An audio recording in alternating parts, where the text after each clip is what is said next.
Well, hello everybody. Ooh-wee.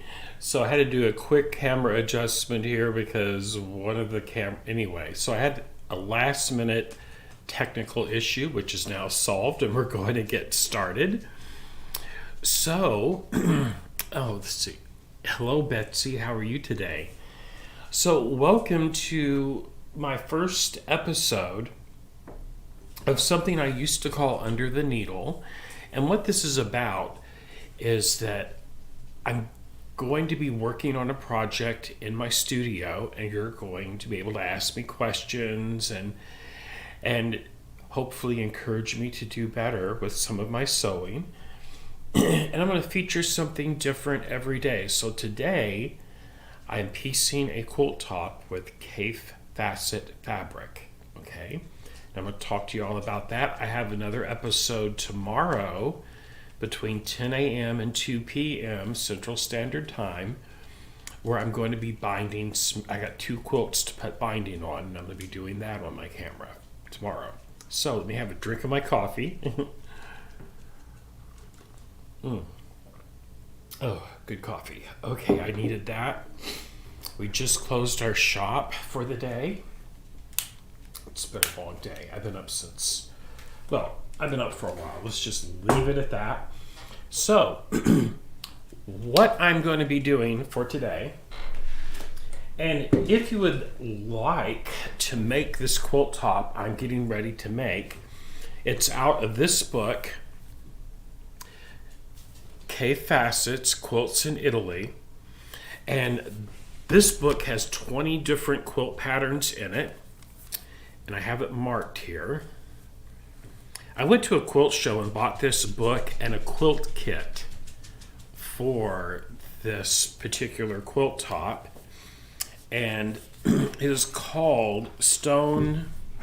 Oops, hold on here. Let me get it open. Let me get it open. There we go. Stone Log Cabin. That's it. So there's the centerpiece, and then there are 20 rows around the centerpiece. I'm going to do my best to get it done by 9 o'clock in 4 hours. We'll see if that works. Ooh, we hope so, right? But that's it. And there's some beautiful quilts in this book. Oh my gosh. Down in the description below this video. Excuse me. It's allergy season for me. Below in the description, I have links to some of my favorite quilting products in this book. There's a link for this book. It's an affiliate link for my Amazon account, but it's a great price. I think it's $17 about. If you have Prime, it's free shipping. But it has 20 different sets of instructions for 20 different quilt tops. Oh my gosh, I love this book. It's awesome. There's one on the front cover. There's the one on the back cover. And this is awesome. I'm going to be referring to this because what I've done, I have already cut out the different widths of my strips. Okay. Now, I don't have them cut to length, and I'll be doing that on camera. However, here in this chart, it tells you the width of the strip and what the lengths of it should be, because they should fit perfectly together. We'll see how that goes. But I have some good camera angles so you can watch this process. Please feel free to ask any questions. I am here to help. And I will be doing more quilts live on camera out of this book. So if you'd like to follow along, after I get this one done, I'll decide on the next one and get the projects together. I'll be doing one of these a month out of this book. I have other books I'm going to do projects on live on camera also. But yeah, this is a great book to get. You can go to your local quilt shop. They can order this for you. If not, you could order one through my Amazon link. By affiliate link, I actually get a small commission if you order through my link below in the description of this video. And that's all I'll say about that. So I'm going to keep this book out where I can get to it. I'm going to kill my face camera. Hi, Gia. Hi, Donna. And we're going to get started. Okay. So I'm going to swap to this camera for right now. There we go. Move that face camera out of the way. And I'm going to actually, I have me a yardstick down here right in front of my machine so I can measure my strips to cut. And you'll be able to see that a little bit better. Let me move this camera angle over. There we go. There we go. So first of all, I'm on this machine and I have the digital dual feed. It's an electronic walking foot on, and I have it set with the 1/4 inch foot on it, piecing plate, sole plate for the digital dual feed foot.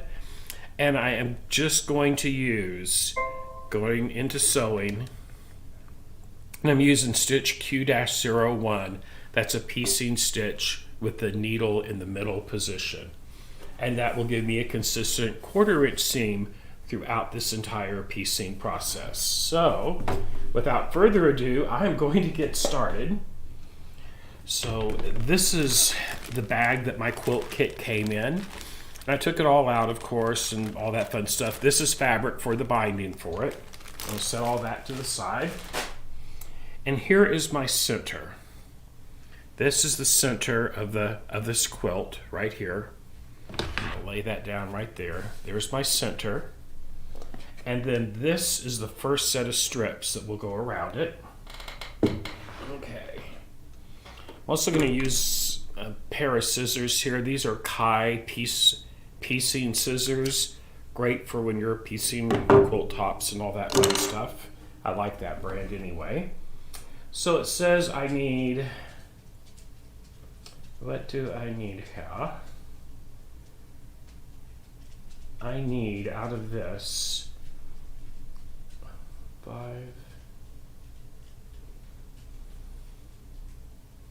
Oh, I see why they're all different. So the first thing I'm going to do, I'm going to change. I'm not going to do it exactly like it's in here because there's 4 different size pieces for each log, and I would much rather do it a slightly different way. So what I'm going to do first, this should be 5 inches. So I'm going to measure here on my extension table and make sure I'm correct. Okay. 1, 2, 3, 4, 5. 5 inches. Okay. So I need 2 5-inch pieces cut off of this to start with. And that's what I'm going to do here. And I'm just going to, let's see if I can do this on camera a little better. I will just do it right up here. All I'm going to do is cut. I could have done this at my cutting table and had all, I probably should have done that and had all of these pre-cut to size. But I'm gonna put on my 2 5-inch logs first. There we go. Yeah, and those are good. And I'm gonna put them at the top and the bottom. Okay. As I get to some longer pieces, you can see that's going to line up perfectly. I'm going to swap over here to this other camera and you'll get a much better view of the pieces as I'm sewing here. There we go. And I have the metal plate here. For this first one, I'm not going to turn on any laser guidance. But on the second row, I probably will. And you know what though? Excuse me. As long as you have a 1/4 inch piecing foot on, you will get consistent seams. If you have a machine that has laser light seam guides, it will make it even more accurate. Okay. My foot control over here where I can reach it. There we go. Okay, so we're going to get started. I have my stitch length at 1.8, and we're just going to go. I like using that type of a stitch length simply because then I don't have to back tack or tack off at the end of each seam. It's not going to pull apart. Okay, we'll cut that. And then we're just going to put a piece on the opposite edge, right here. I'm going to back this camera up just a little bit so you can see a little more the other way. There we go. There we go. Now you can see what I'm doing. And I'm just going to sew down the other side.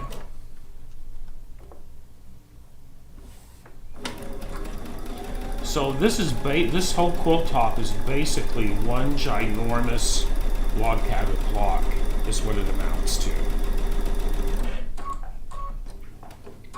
I love the colors of these fabrics. They're really pretty. And what I'm going to do, I'm not going to entirely press the entire thing until the very end.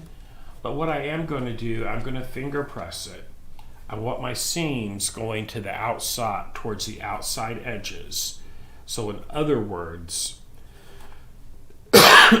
excuse me, just like that, I'm going to fold them away from the edge, and then I'm just going to finger press them, and then I'm good to go. Now on this one, this would measure, let's see here,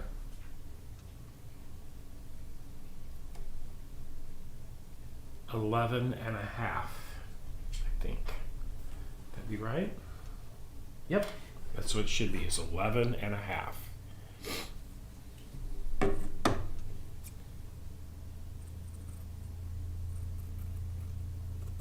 Okay, 11.5. I need two pieces, 11.5. I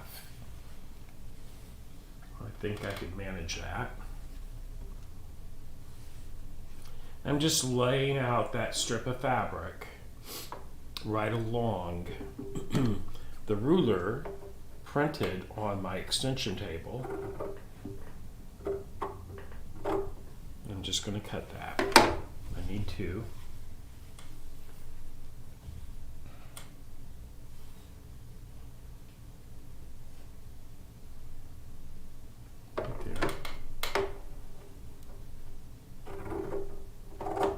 There we go.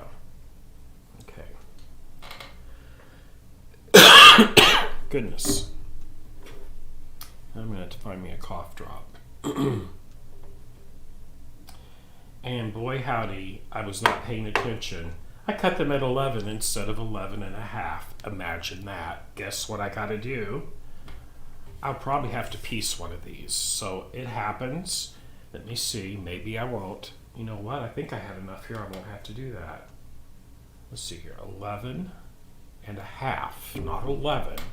11.5. There's one. Let me just measure that and make sure. You put it on there. I'll be able to tell. Yep, that's it. 11.5. Okay.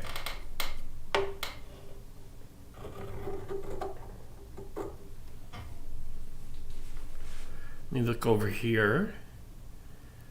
Hi, Sarah. Hi, Deborah. And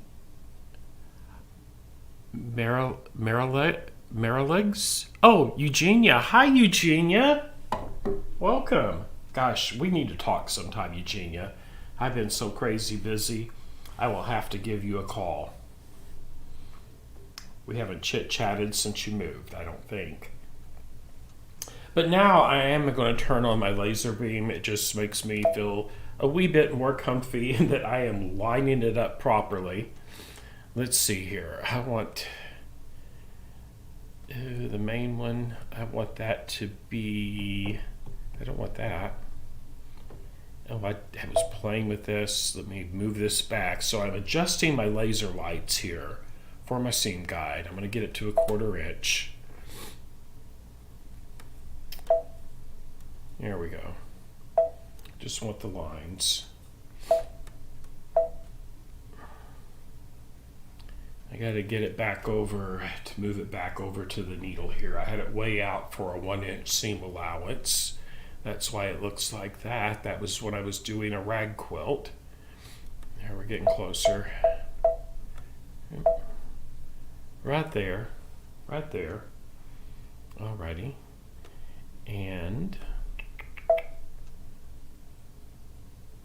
We're good.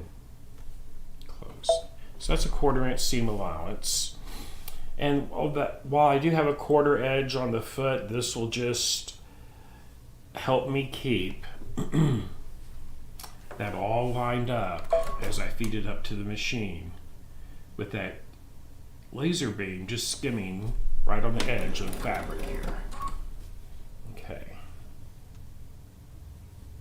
And I'll tell you, it's real easy for one of these to get wonky, these type of quilts.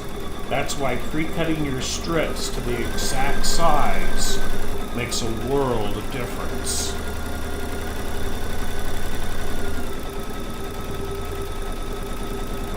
To keep everything nice and tidy and as it should be. And there's one. One more. And oh boy, I'm excited. This will be, if I get this strip sewn on, that will be round 1 of 20 sets of strips around the center before it's complete.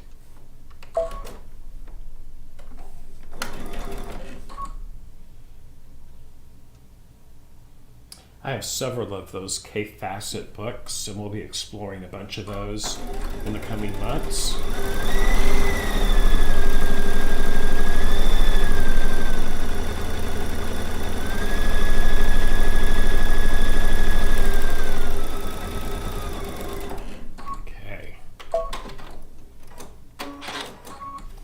Alrighty, I'm going to finger press those open, and there I have round 1 around the center of my block. Isn't that fabric beautiful? This is such happy fabric. I love Cape fabric. Also like Tulip Pink, but this one's all about Cape. Oh, Eugenia, tomorrow I'll actually be binding that big charmer quilt top that we did the workshop on. I finally got it quilted and all that fun stuff. Okay, so round number 2. That was round 1. As you can see here, I have all my strips cut to size because they're not all the same width in these cutting instructions. So I was very careful to, one row at a time, to get them all cut and stacked so I could just pull them right off the top. This is the next fabric that's going to go on. It's this one right here. Okay. And let's see here. Let me look down here. So this would be 7.5 on the ends. So I need 2 7.5 inch strips to start.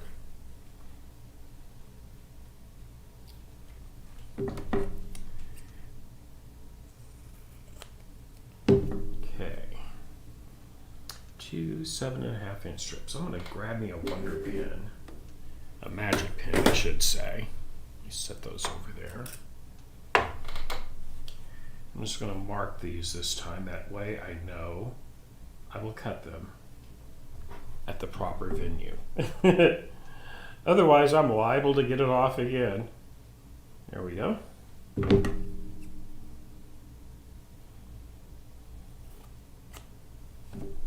Okay, there's one.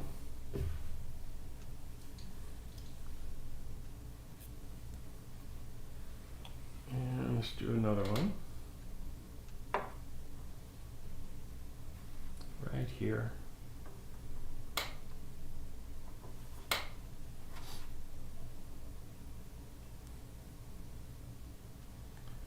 That'll be 2.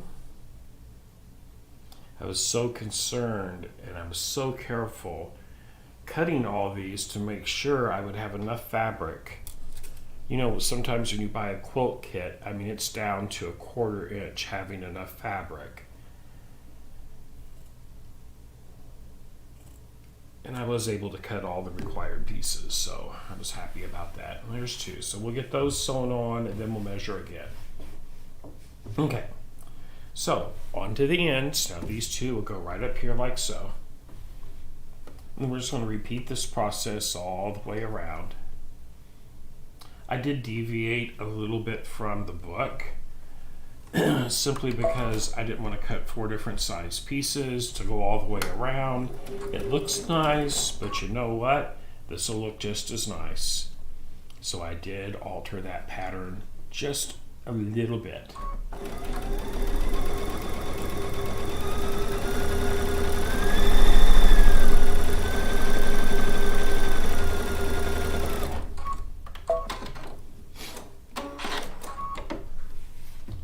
We'll do this one. You know, right now it's easy to flip it, but once the sides start getting pretty long, yeah, it won't be as easy to flip around like I just did. Okay. Get that lined up.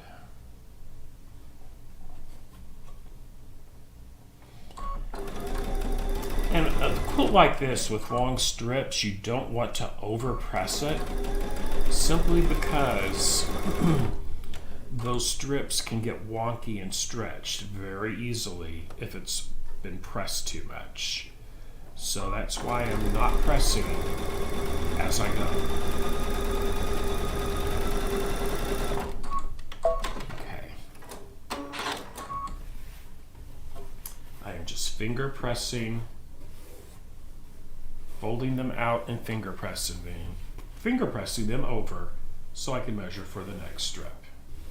Okay. Now we're going to measure this one. Say, look at my book, 14 and a half. That is correct. I need two 14 and a half inch strips next. Now I can't give you the pattern for this because it is copyrighted in a book. That's why I said if you might want to follow along with me on my Quilts in Italy series, you might want to buy that book that's listed in my description below this video stream. Okay. It is well worth it for what you get. Excuse me. 20 patterns for, I think right now on Amazon it's $17 and something. That's a pretty good deal. Yeah, I need to cut one more.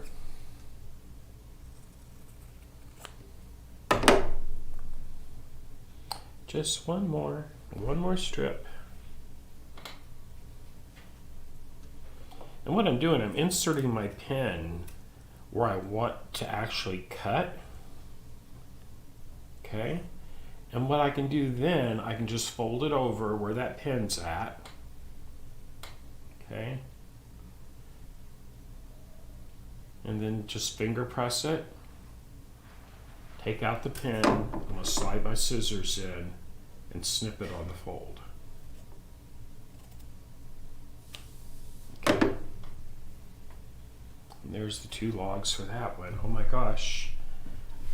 That's number 2 out of 20. I've only got 18 more to go. Woohoo! And you know, if I don't get it finished tonight, I will work on it during the session tomorrow. It's just the way it's going to work. Let's see here. Get everything lined up good.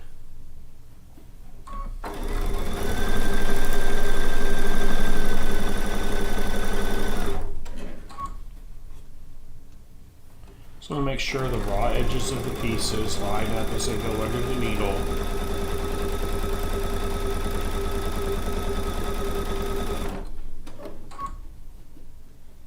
Okay.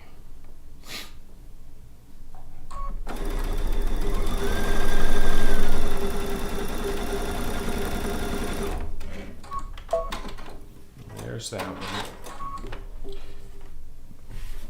And then we have another one to do. So you see, you don't have to make a complicated piece type of quilt to get a beautiful end result. And that's what I love about the cave patterns. Some of them are really complex, but others aren't, like this one. This is not what I would call a quilt with a high level of complexity to it, to piece.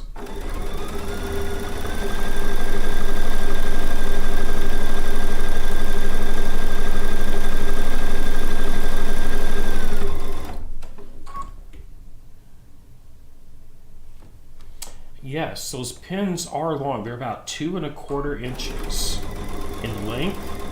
And what I love about those pins is that you can actually leave them pinned into your fabric as you sew over them.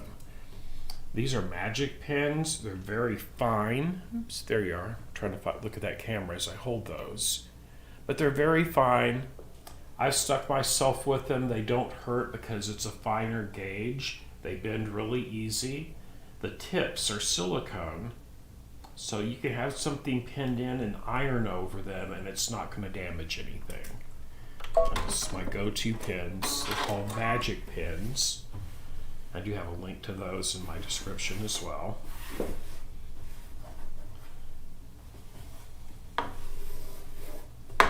There we go. So there's rows 1 and 2 completely on that. Isn't that pretty? Love that. Time for row number 3. So we need 2 at 10.5 and 2 at 17.5. And see, I'm purposely not telling you the width of the strips. That way I am not giving out the pattern. But as you can see, it is a fairly simple pattern with dramatic results. So here's the next fabric. She'll go around like so. Let's see here. We'll go on each end here first. Okay. So move this around so I can see one of my screens a little bit better. Okay, there we go. So next I'm looking at the book, 2 at 10.5 and 2 at 17.5. Okay. Once I get further along, I'll have to start piecing these strips. These are just cut with the fabric, selvage to selvage.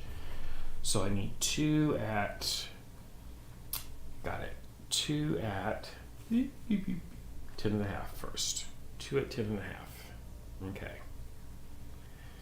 Just going to, an easy way to trim the selvages off with scissors, just follow that line when you have a printed selvage, and that'll get it extremely close to being square, close enough for me. And then I'm going to measure it off from that cut 10.5 inches down here on my table. 10.5. I'm going to insert one of my magic pins right there, the 10.5 mark, and then I know where to fold it over to get my cut.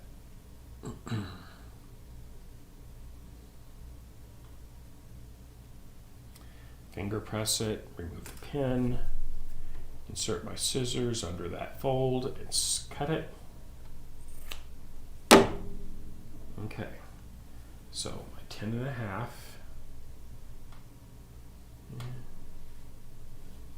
Which one is it? Is this one? Yep, there's my 10.5. And then I need 2 at 17.5.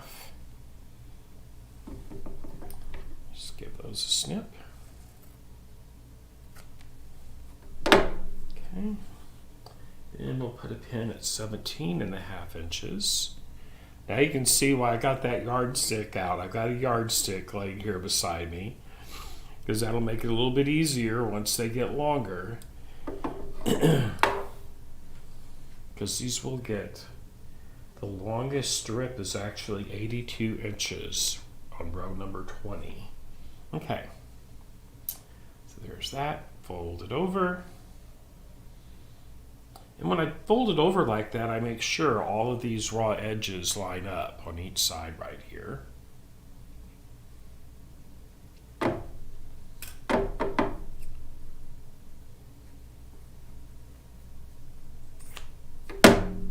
And if you can get that cut in one cut, when you cut on that fold line, you'll get a much better result that way than making several smaller cuts. If you do make several smaller cuts, that gives the scissors a chance to kind of slip a little bit and all of that stuff. Okay, let me get a drink of my coffee here.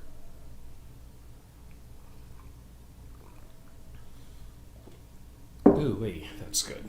Okay.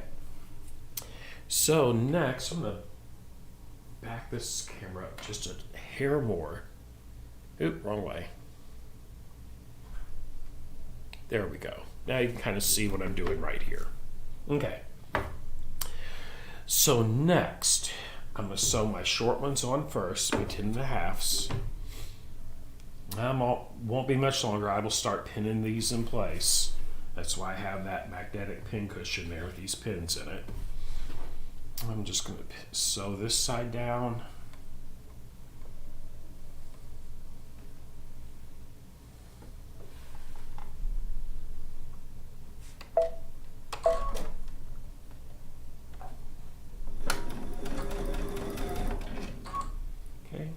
Once I get it started, I'm going to line up my other corner, my other end. Get everything lined up right where it should be.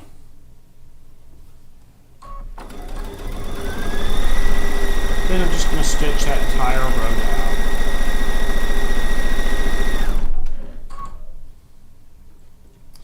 You see, if you have a machine that does not sit in a cabinet or in a table, that's what these extension tables are great for. I love my extension tables.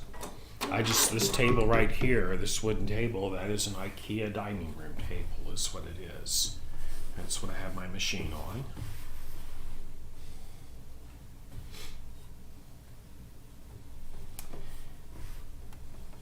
And we'll do both ends, and then we'll flip it and do the other two sides. Okay. Is lining up perfectly with those cuts right out of the book. So that tells me that pattern is extremely accurate, thank goodness. There's nothing worse than cutting. That's why I didn't cut all these strips out ahead of time. I had never done this pattern out of the book before. And sometimes printing errors occur and things don't come out right. But I would 100% trust the measurements in this book.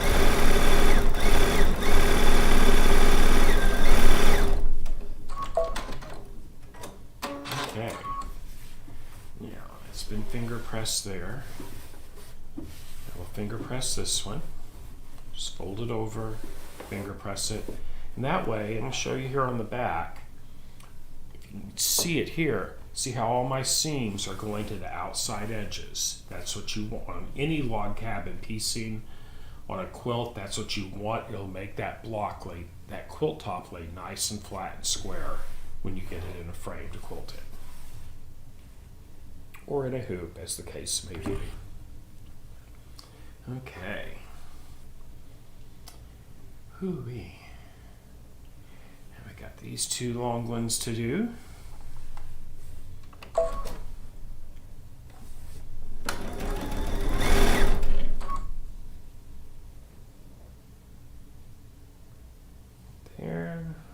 There.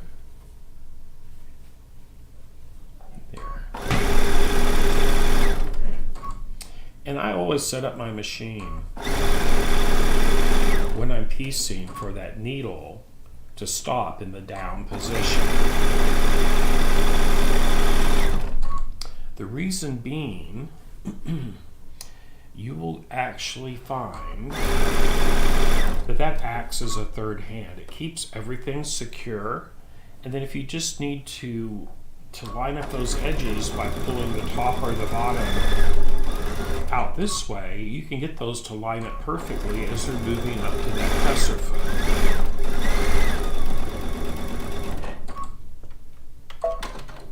That one's cut. Just gonna go ahead and finger press that one open. Oh, that looks so nice. That'll be beautiful quilted. Okay, then we're going to put one on this side, and that will be 3 rounds complete. Row 3 is almost done.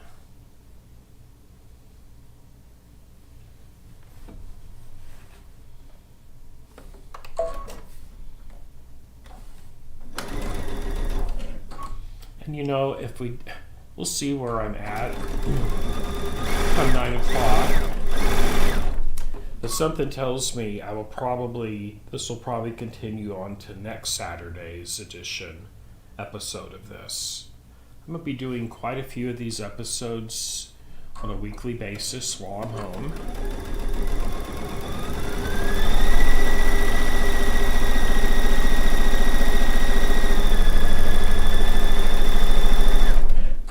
And I do so very much appreciate each and every one of you who watch my videos. Thank you so very much.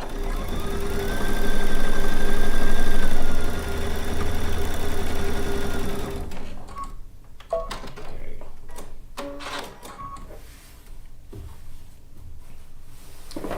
Alrighty, there are the center and 3 rounds. Isn't that pretty? I mean, it just puts a smile on your face to look at it. It's so bright and colorful. Here's an interesting one out of this. These are all K fabrics. Look at that one. In the big piece, it almost looks like snails. I don't know how else to describe that, but you can see it right there on that one.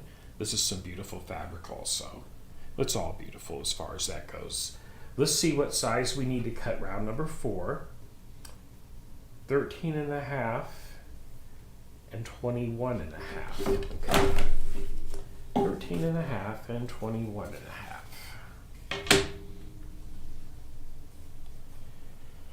So 13.5 we'll do that one first.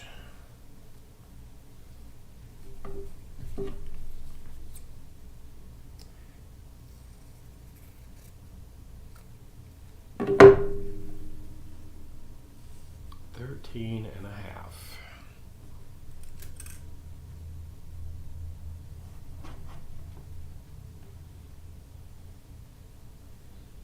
Okay. We're going to line up those edges. Keep that fold line intact. Do our snippy. Okay. Here's my 2 13s.5.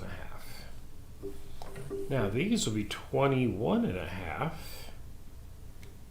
Let's see how close this is going to be. Wow. That is right on there. Believe it or not, if I cut it right here along that selvage, right here like this, you measure it again,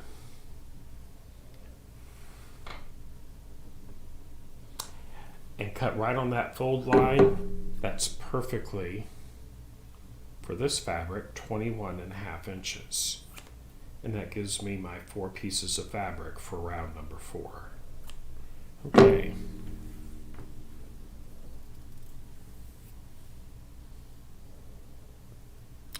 Okay, so I'm reading some questions. How big will this quilt get to be? This quilt will measure, when finished, it will be 78 by 82 inches finished. Make sure here. Well, no, the finished quilt will measure approximately, right out of the book, 77.5 by 81.5 is the finished measurements of the quilt itself. Okay. The stitch length on my machine is 1.8 millimeters for my stitch length. I always piece at that length simply because I don't have to backtrack. I don't have to tie off the beginning and the end of a line of stitching when you have a shorter stitch length that you're piecing with. And that's why I use that. Okay. And we're going to attach number 4 here, row number 4. Oh, I hear Puffy over there on his couch, my little dog, he's snoring.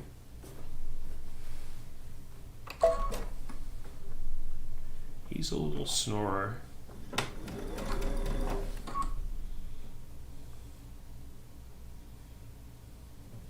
Okay.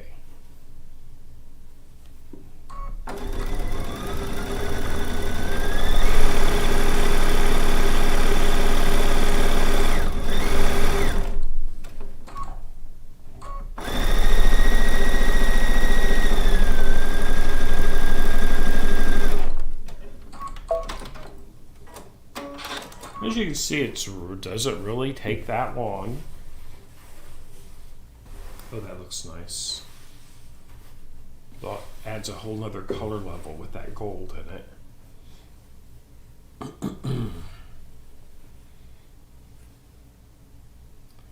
And we'll do it on the other edge,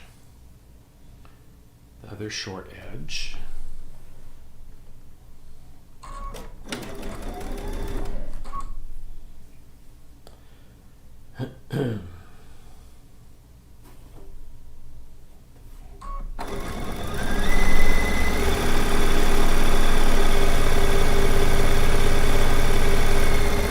Everybody, when I sew, I do not watch the needle. I'm watching the edge of my presser foot right here and that green line to make sure that lines up along the raw edge of the fabric.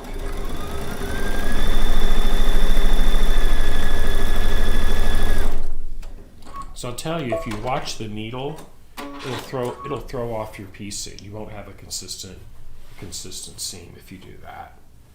Trust me, I know from that's experience talking, been there and done it. Okay.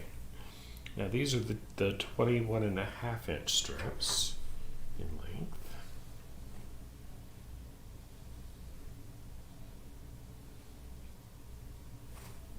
Okay.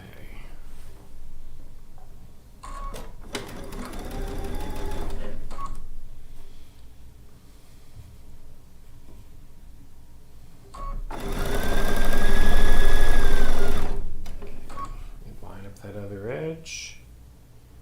Woohoo. Now when I get to once it starts, and this is about to the point where I'm going to start doing this, I'm going to line up the bottom corner right here and just put in a pin, and then I have something, it's easier to hold it like that, and now I know when I get down here these will line up perfectly and all that fun stuff. Because fabric has a little bit of a stretch to it. You don't want to stretch it. You just want it to lay flat.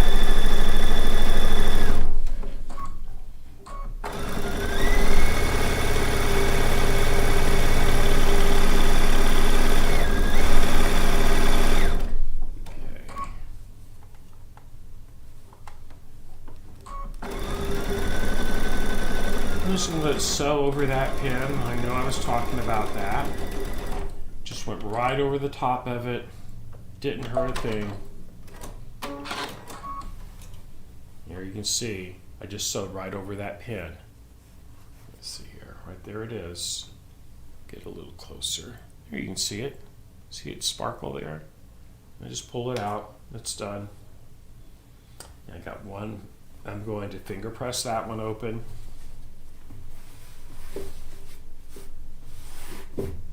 Go over here to this other side. That will be 1, 2, 3, 4. Row number 4 is almost done. Yeehaw. Riding cowboy. And you know, I'm just going to go ahead and now start putting pins on each end.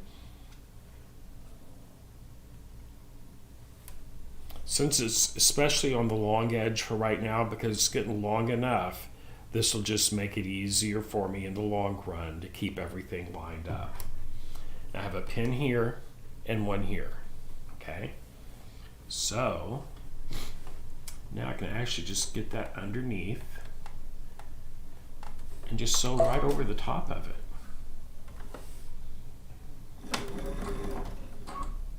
Okay.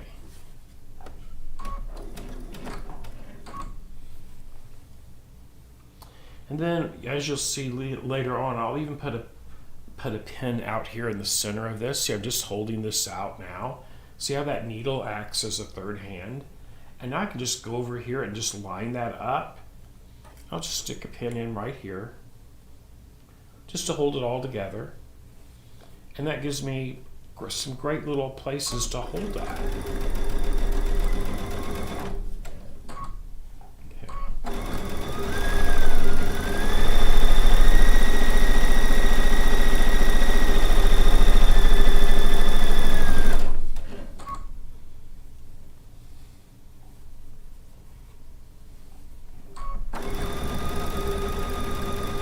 No, especially on those longer, well, they'll all be long shortly, but it just makes it easier to keep those edges lined up just by using a few little straight pins.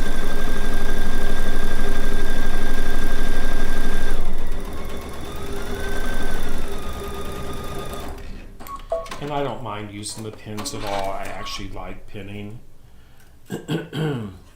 There's some types of quilts you don't really need to, but when you have long pieces of fabric, it certainly makes it easier to handle and manipulate that fabric when you do so.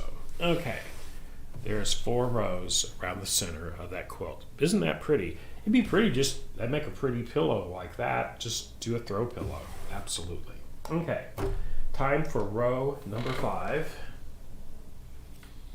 And I'm going to tell y'all, I made a mistake in my cutting. We're not to it yet, but I'll have to piece one of my strips together and do some cutting on that when I get down to it, because I used a ruler and I cut the wrong number. But you'll see that in a minute. When that happens, it'll happen to everybody. Just piece the fabric back together and cut it again. Especially on this type of a fabric with a busy pattern, you're never going to see it. Only you will know. Okay, 17.5 and 24.5. Okay, this is where I can still get it one more time on this. So 2 at 17.5.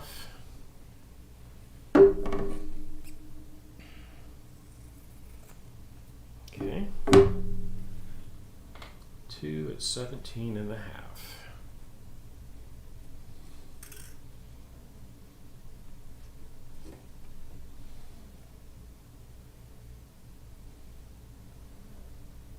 Okay. Right there.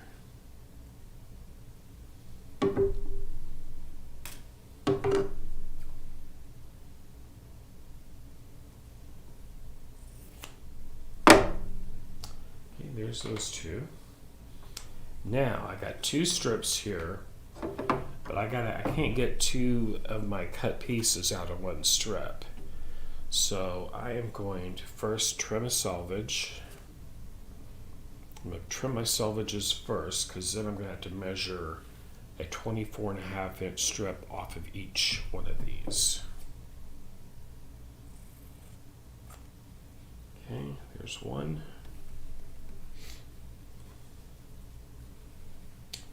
And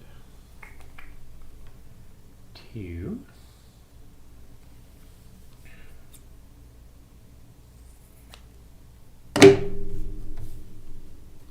Okay, now I need 24.5-inch strips times 2.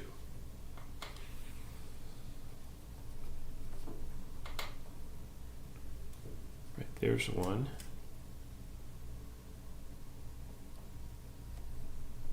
24.5. Okay.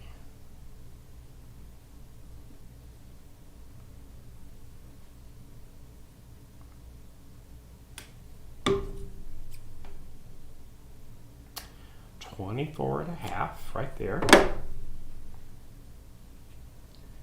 And then I need 1 more.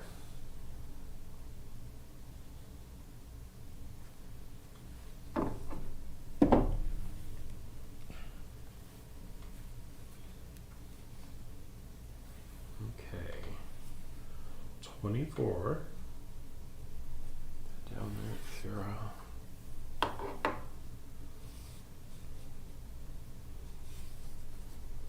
24.5.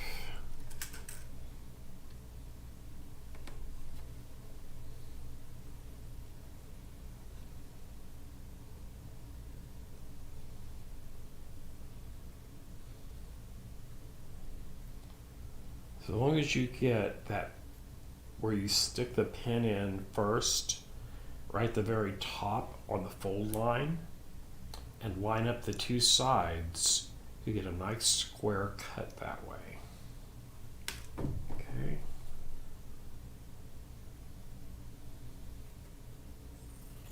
There we go. Hoo-wee. I'm gonna have pieces left over. I might be able to make something else out of the scraps. I will have to. I will totally I never throw away scraps, everybody. I just don't do it. At least scraps that are big enough to make something out of anyway. Okay, so first we're going to do the two short ones, the 17.5s.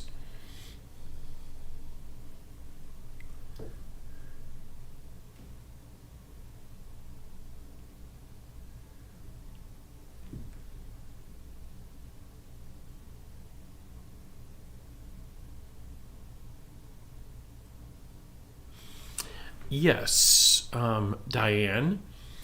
And here's why I'm not doing that, because I have found in my experience your quilt will not come out square. I could stitch it down and then cut it with a rotary cutter and a ruler if I wanted to. But even doing that method, sometimes they will not come out perfectly square. So what I do, and I'm using this book here, okay? You may not have seen that. That pattern is out of this K-Facet book, Quilts in Italy. And on this page, it gives me the length of the strips to cut to an exact size. If you cut them to the exact size and then sew them on, your quilt will be perfect. Quilt top will be perfectly square once you're done piecing. And that's why I'm using this method. There's what the actual quilt will look like once it is finished. Right there. Okay. Great question. The only time I would ever do that is if I were making smaller log cabin blocks that I was going to set together. But on a piece like this, where it's 20 rows of strips coming out, I don't want it to be not square, because I will end up quilting this in my long arm. And if you've ever quilted a quilt in a long arm, you'll know when I say this. If it's not square, you run into problems. And that's why. Long story short, that's why. Excuse me. Coffee time. Hold on. Okay. So I'm going to put a pin on each end.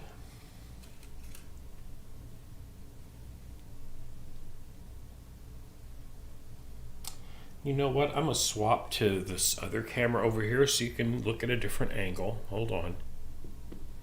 There we go. There you go. That'd be a different angle for you to look at. Change it up a little bit. Then I'm going to put a pin on this end. Here we go.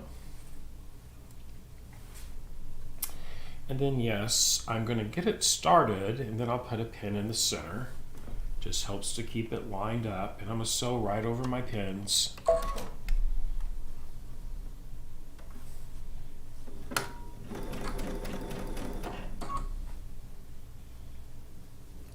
I'm just going to gently pull it out here. Get that all lined up. And put a pin approximately in the center here.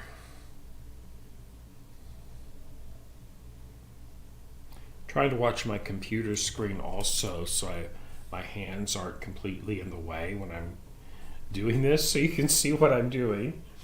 My monitor is over that way. Okay, here we go. We're going to get this one sewn down.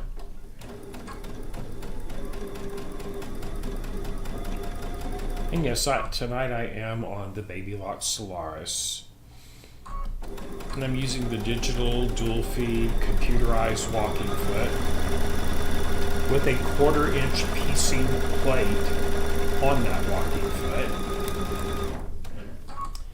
And I love to piece using that digital dual feed foot.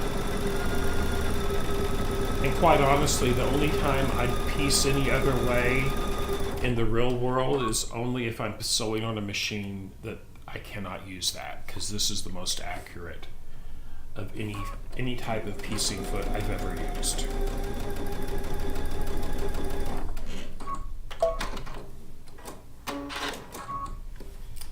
think sometime this year I'm going to treat myself to a deluxe foot control so I can just step on the small pedal to cut my thread. And especially doing the videos and all the way I do them, it'd be a nice add-on, I think. That's really a cool accessory. Okay, let me get this one pinned in. I pin the ends first on my run. And yes, I am one of those who will hold a straight pin in my mouth. That's a really bad habit, I know, but gosh, that's how I was when I started sewing with my family. That's what they did, and it's something I did, and sometimes you just do it without even thinking about it, right? Now this time I'm not going to put the pin in the middle.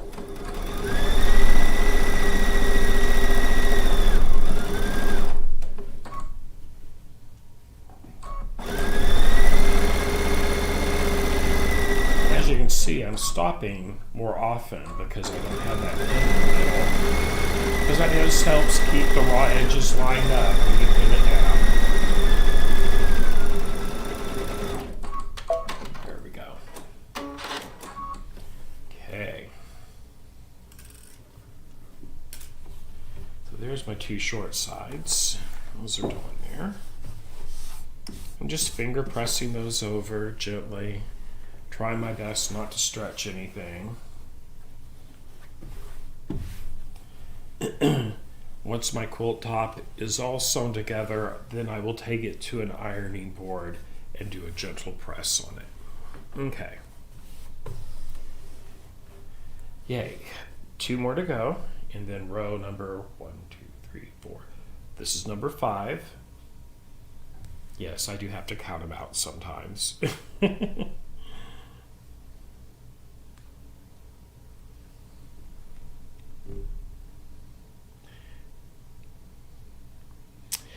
Okay, so Donna, this fabric kit is probably, oh my gosh, at least 5 years old. I pulled it out of my stash. If you buy the book, the great thing about this book, and I don't know if these fabrics are even in print any longer, to be perfectly honest, but the cool thing about the CAFE books, it actually gives you the fabric ID code, so that you can go take those numbers there to your retailer and it tells you how much of each fabric you would need on the previous page. Let me show you that. Right here it lists each fabric. It's got the name of it and everything, its item code, and how much of it you would need. Each one of these 20, I think there's 20 different fabrics in it. Or if your retailer doesn't have it, there's some online avenues you could go and use that item code number to pull it up on a website to order that exact fabric. Okay, I hope that helped. Okay, so let's get this down. We were pinning. Oh, hi, Marcia. Okay. Yes, wouldn't this just be fabulous quilt quilted? Just imagine on a rainy day in a chaise chair, curled up with a good book and a hot cup of coffee or tea, and be all snugly and warm under this while you're reading a nice historical novel. I love watching and reading historical stuff.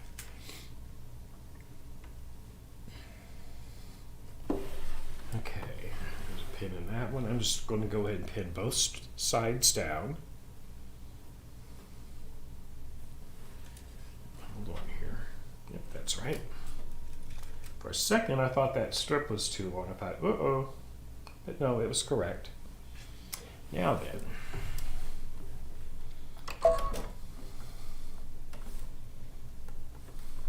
I just pull my pin out, the head of that silicone, So it's on the outside of the little metal part of this foot. And then the actual metal part of that pin, my fabric is still pinned together. It'll just go right under there. And I'm using a 1.8 millimeter stitch length. And it doesn't, you don't even hear the needle hit that. The sewing machine needle doesn't even hit that because the diameter of those needles are only 0.6 millimeters. So the size of the stitch is 3 times longer than the width of that needle. And I can tell you, whether you're quilting or making a garment, being able to sew over a needle can make a world of difference in how things sew together and the accuracy and all that fun stuff. Okay, so I just put me a helper there in the center of that strip.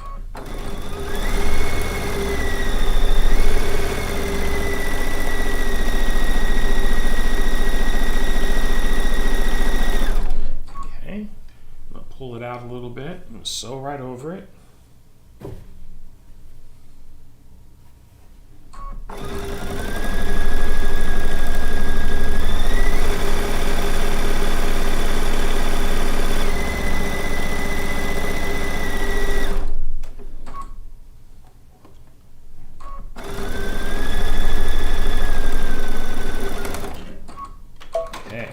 One side down. I'll just go ahead and pull those needles out as I pull it towards me.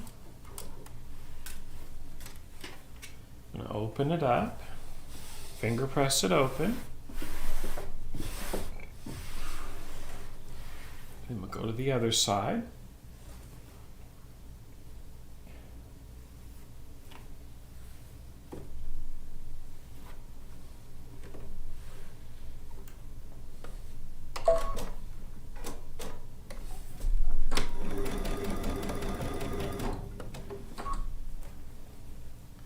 Ready to do this one. Gosh, I think, I'm not going to look at the book, I think this will make row 6 complete.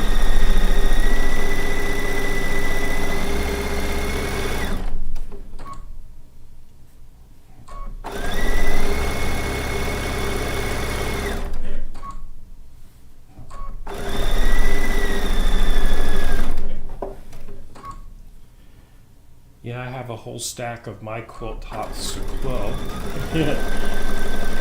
But I do quilt for other people, and I had a lady bring in a baby quilt for her son and daughter-in-law's first baby. And it's so happy to see stuff like that get to quilted for folks.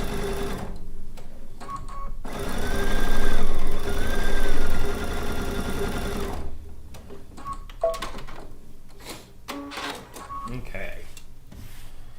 So, there he is. Oops. Get them pins out. Wouldn't fold over with that pin in there. Okay. And we'll just do a little finger press over. And there we go. There is 1, 2, 3, 4, 5. Oh, 5. Row 5. 1, 2, 3, 4, 5. I was mistaken. 1, 2, 3, 4.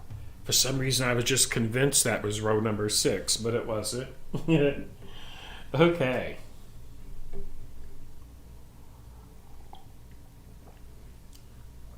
Let's move on to row number 6. And this is one of my favorite types of fabric that Kafe does, the Milleflore. Check that out. Look at that, isn't that pretty? I just love this stuff. It is so yummy. Okay, let's see what size I have to cut out of this one. So that is number 6, 20 and a half, and 27 inches. Okay, so when I get these rows on, this will measure 23 by 27. Okay, so I need to let's read this again, 20 and a half. Well, that's an easy one. Get those out of one strip.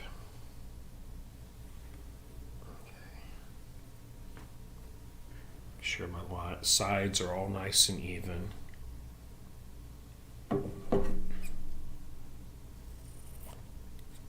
There we go.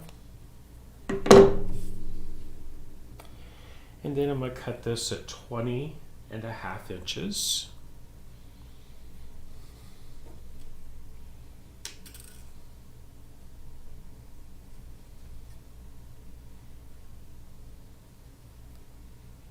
Fold that over. Line up the sides. Finger press. Take the pin out, and then we'll snip it in one go. There we go.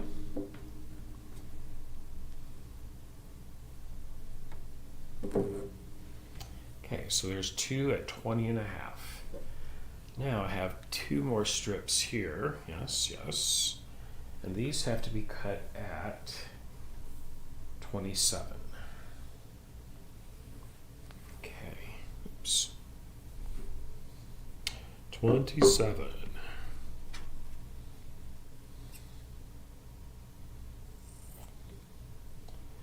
There's one. I'm just cutting off selvages first. Okay.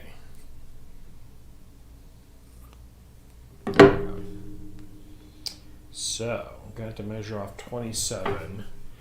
So my table only goes to 25.5, hence the yardstick. Oh my goodness. Yes, I do use a wooden yardstick. On occasion. I've actually used one with a rotary cutter. That's always fun. Works when you have to. Okay. 27 even. Right there's 27.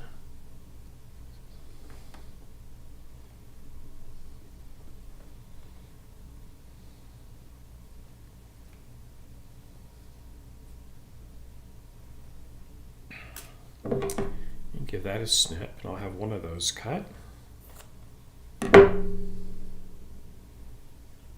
there's 27. Then we're going to do one more at 27. So you can see what I said earlier. By pre-cutting these, your blocks are going to be exactly square because you're cutting for each side those numbers. So this one I cut at 20.5. Is that right? Yeah, 20.5 by 27. So the last one will be the length. And the one across, did I do that right? Hold on, something just didn't sound right there. Oh, yes it is. Yeah, so it'll actually measure exactly. If you take off 1/4 inches and multiply times 2 for those end pieces, yes, it will be that exact size. 23 by 27. With this, row number 6 complete. Okay.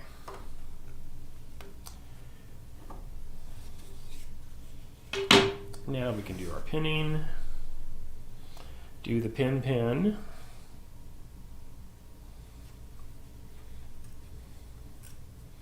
I'll try not to make a song out of it. I'll try. And there.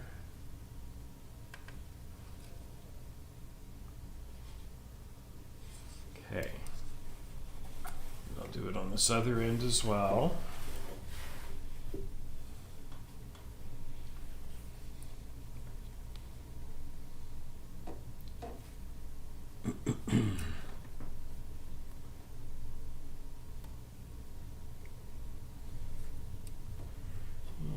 One on each end, one of the magic pins. Of course, a lot of the stuff that I'm using in tonight's episode, there are links in the description below the video. Okay. Hand cramp. Okay, here we go. Ooh. Have a little sip of coffee.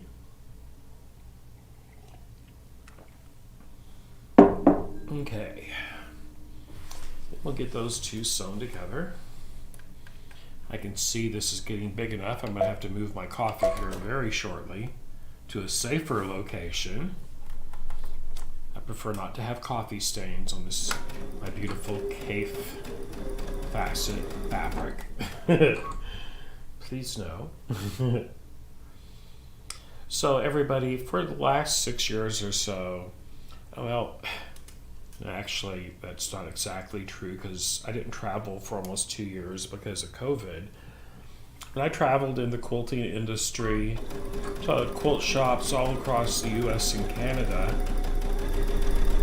And I'll tell you, when you travel so much like that, the only time you really have to shop is when you're at those shops. I'm not complaining a bit, but that is how I actually bought this book, and this quilt kit was at one of those quilt shops I visited. I think it was in, I'm not sure where this one was. It may have been in South Carolina. I'm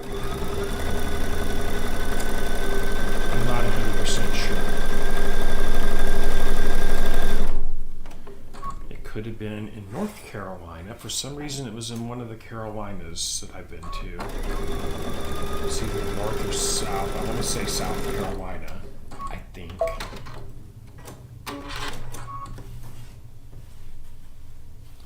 Okay, so there's that one. Let's just fold that over and give it a little finger press. Here we go. Now we'll do this in.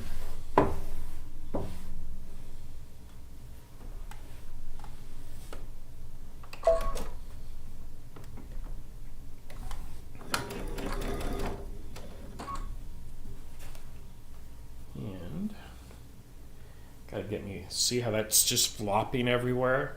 It's because I don't have a pin in the center of it. So we're gonna get that in there. And that just helps keep it all under control. Makes for a happier sewing experience.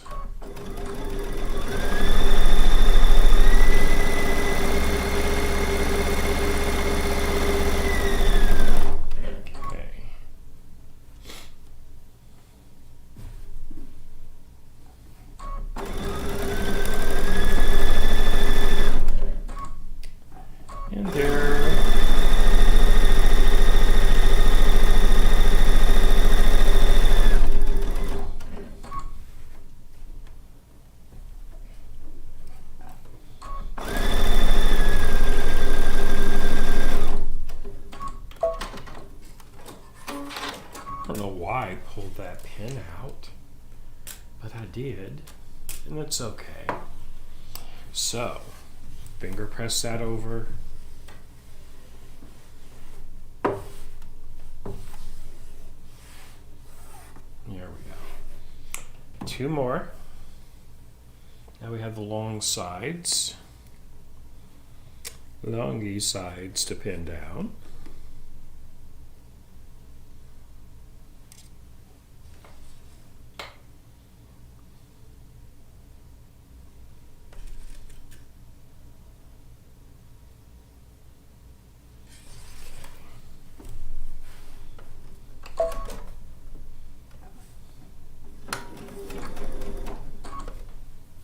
And then I'll put one in the middle to help keep that under control. There we go.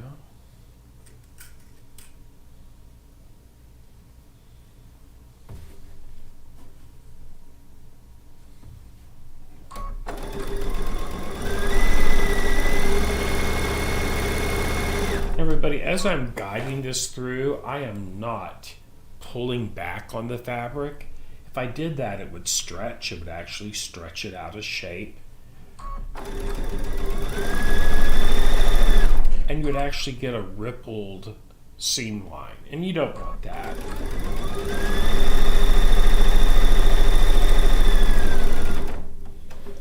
And yes, you could also, this would be actually be a great one to actually piece on a serger.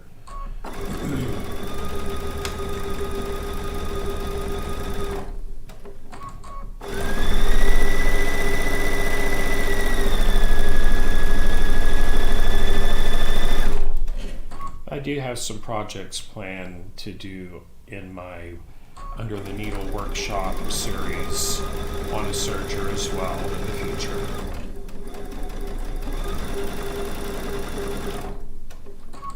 There we go. That one just happened to pull out as I was stitching. Okay. One more side. Isn't that pretty on there? Love the Milleflore. Makes me think of those Venetian glass paperweights when I see this fabric. Remember those?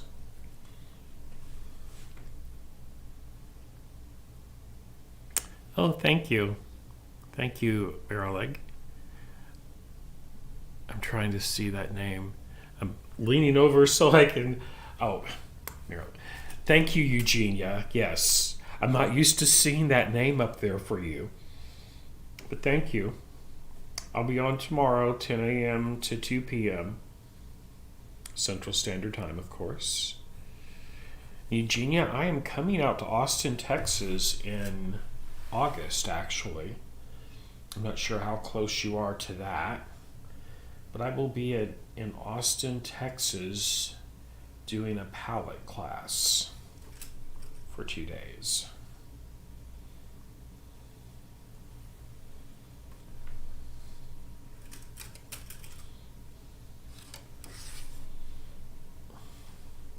Let's see here. Someone asked earlier, I have been to New Jersey before. I don't think I've ever taught a class in Pennsylvania.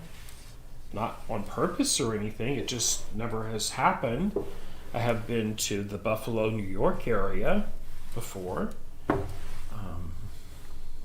Yeah, I've been to the Baltimore area several times and all that fun stuff, and Virginia.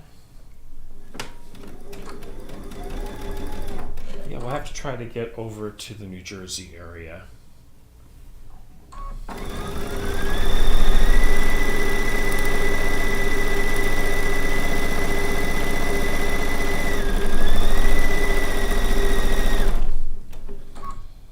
If you would like me to come and teach a workshop near you, my best advice is to go talk to your local shop and tell them you would like them to bring me there to do a workshop, and we can get the ball rolling that way as well. Okay.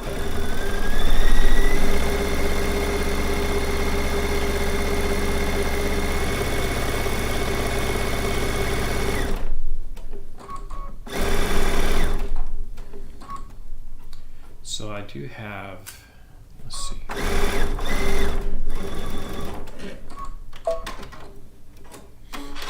Okay. And there's all those pins out. That is row number 1, 2, 3, 4, 5, 6. Row number 6 is now complete. Okay. But I'm going to move my pins for a minute so we can spread this out on the table so you can get a good look at it. Here, let me just zoom back out here. You'll see a little bit better. You can see that right there. Isn't that pretty? So, let's see what the next one is. So that was 1, 2, 3, 4, 5. That was number 6. Number 7. Number 7 is this one right here. Okay, it's going to go right there. Number 7. And it is 23. Ooh, and 32. So I need 2 at 23 inches of the length and 2 at 32 inches. 23 and 32. Okay. We can do that. 23 and 32.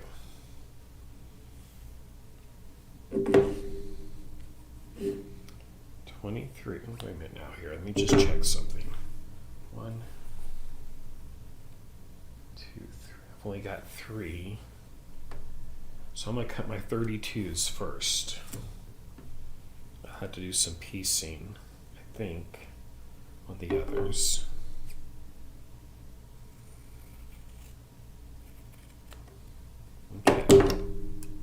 So I'm gonna cut my 32s first.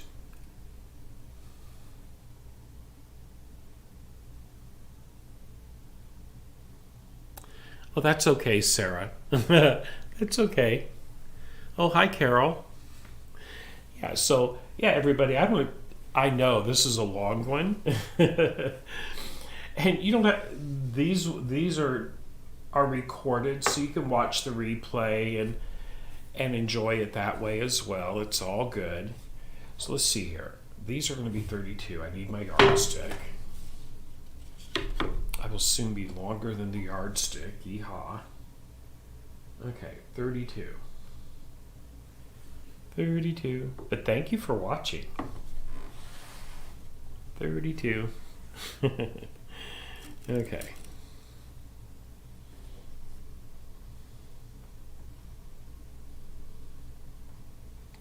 "32" is right there.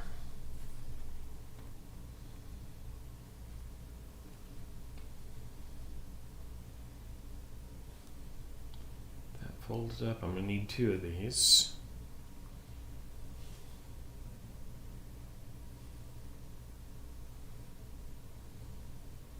There we go.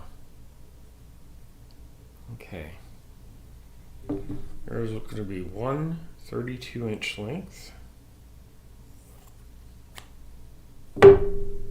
There's my scrap. Okay, there's a 32. Now I need another 32.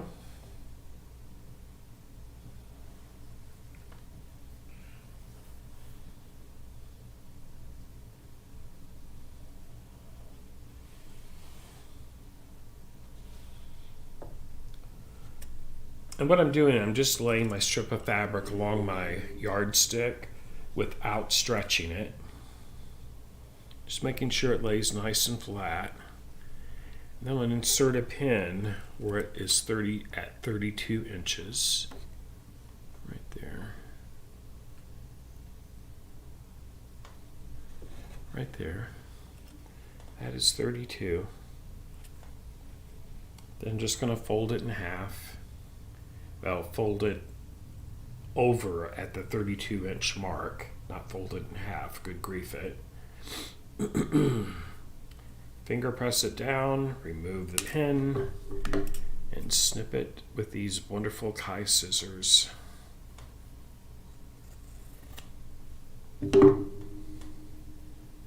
Okay, there's my 2 32s. Now I need 2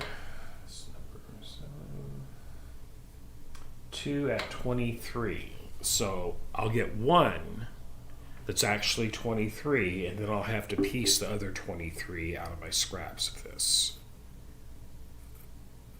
And that's okay. Totally cool. So 23 inches for the first one. Stop cramping hand.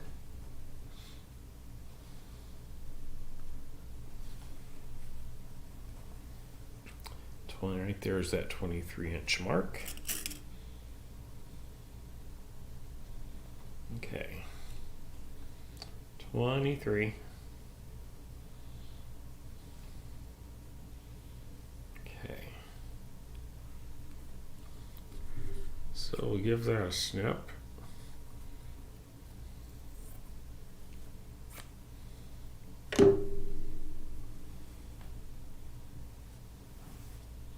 Should be 23 right there. It is. And then, okay, I have 18. I sew one of these on, that'll make it 27. I get a 23-inch cut that way then. So, let's see here. Which ends do I want to put together? I think I want to put those together right there. As busy as the fabric is, this will be barely noticeable. Once again, when you buy a quilt kit, sometimes you have to do this to make it all come out properly. So I'm just going to seam those two together.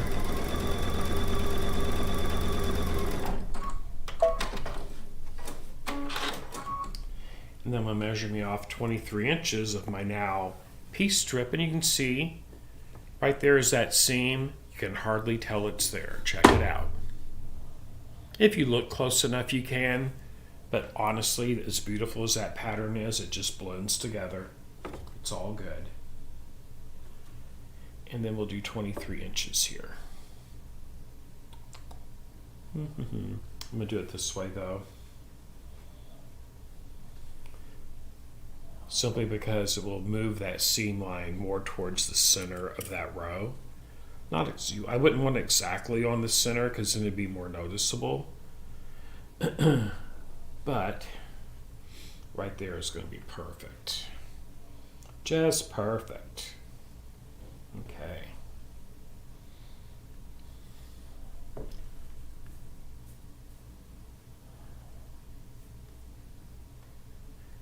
There we go. And we'll give it a snip.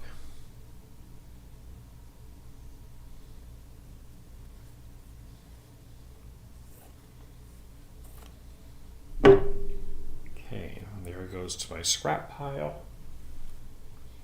And now I have my two 23-inch ones. Yay! And now I can actually pin and stitch down row number. What row are we on? Here we are on row number 7. Yes. 7 out of 20. Okay. So there's going to be one. I'll do my pieced one first, just because it happened to be on top. Excuse me. Right there.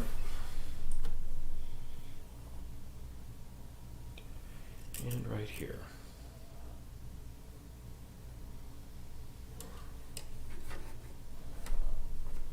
Okay.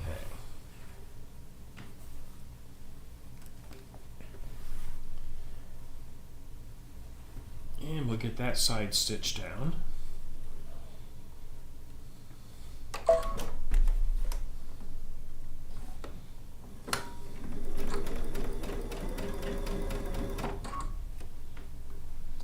Once I get my end stitched, I'm going to come and I'm just going to pull this back towards me gently so the edges line up.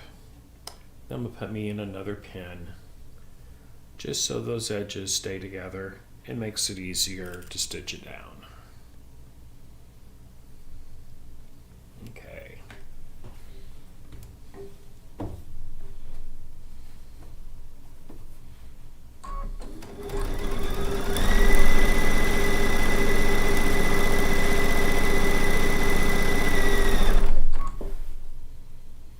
And I'm actually going to finger press the seam open where I had to seam that strip. I'll just make it lay flatter. I'm just going to finger press it open.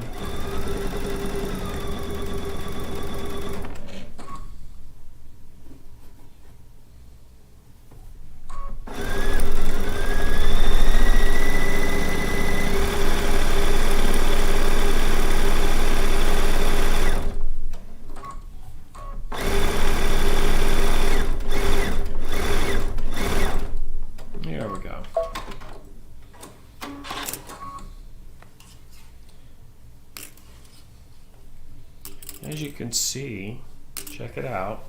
There's the one I just had to piece together, and I just see how I finger press that open? That lays so much flatter. It's all good. I'm just going to fold it over and finger press it this way.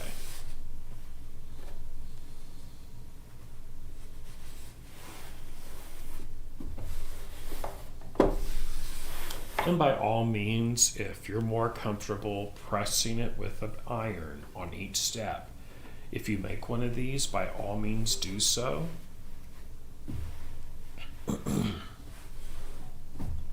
There are certain types of quilts that I will piece, quilt tops that I will piece where yes, I will press every single step of the way, but I can tell you log cabin is one that I do not do that with. Simply because with these long strips, too much pressing will make them wonky. The only caveat to that is if you are actually, some people paper piece log cabin blocks. If you're paper piecing, you absolutely positively need to press it every step of the way. Okay. I did run across one of my old quilt kits from an Alaskan cruise I took many years ago. It's a paper piece salmon wall hanging.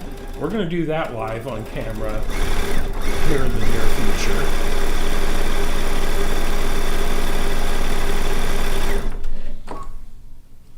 It's been a while since I have paper pieced anything, so I'm not going to guarantee how pretty it's going to be.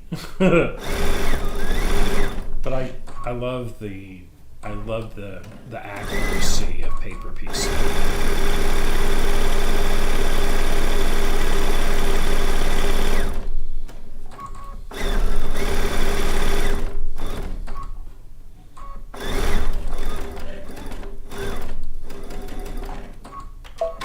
There we go. Okay, so that's the two short ends.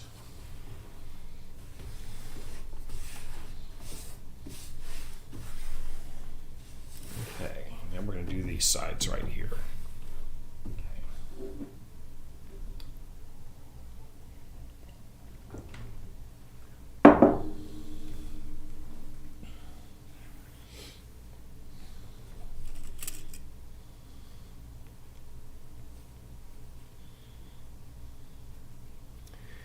And I'm just going to pin each end, matching it all up so it's nice and even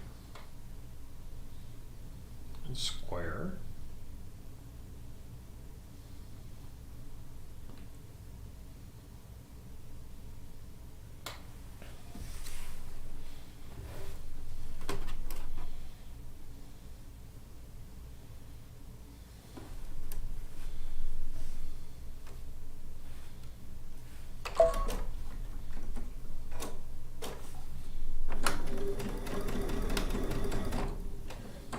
Okay, now that it's started, I can put a support pin right there in the middle of that long strip. So as you can see, when you get really long, I might put 2 or 3 in between each one of the ends of this line of stitching.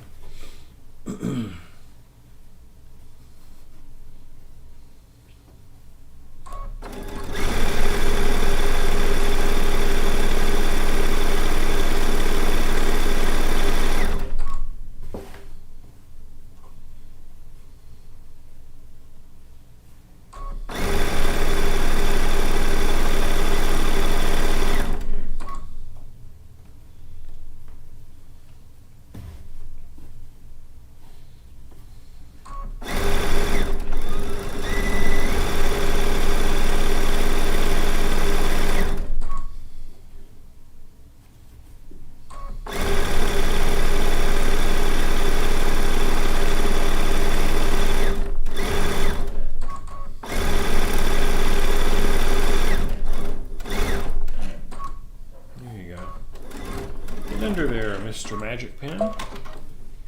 Okay. There's that one. And I have one more on the opposite side. This row will be all nice and complete.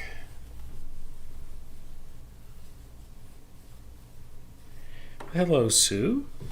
Welcome. Sue, the whole thing will be available for replay. It's being recorded. It's being recorded in my YouTube channel also. So if you miss it, no worries. You can go back in and watch. It's all good.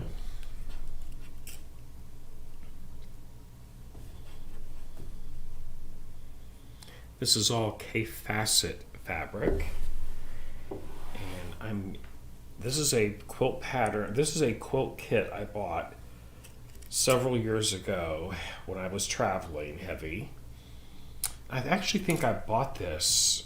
I think I bought this actually in Paducah. I bought it at a quilt show, some quilt show I was at. gosh, where was it? I want to say it was in Paducah, at one of the Paducah shows many years ago. But this book, K Facets, Quilts in Italy, there's the front cover, the rear cover, and the quilt that I am piecing is called Stone Log Cabin. It's right there. So it's just one center piece of fabric with all the logs going all the way around it.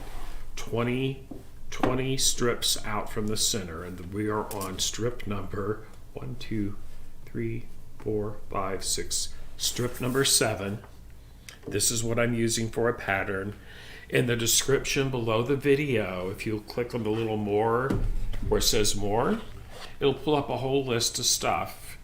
And in that list is a link if you would like to purchase this book through my Amazon affiliate link. Okay? Okay. So, and the page I have it to, this tells me what size, the length I need to cut all my strips to sew them onto this piece. So I have it open right here so I can refer to it easily.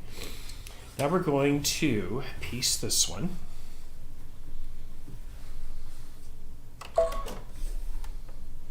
Get this one sewn down, and then we will have set of logs for row number 7 completely set in.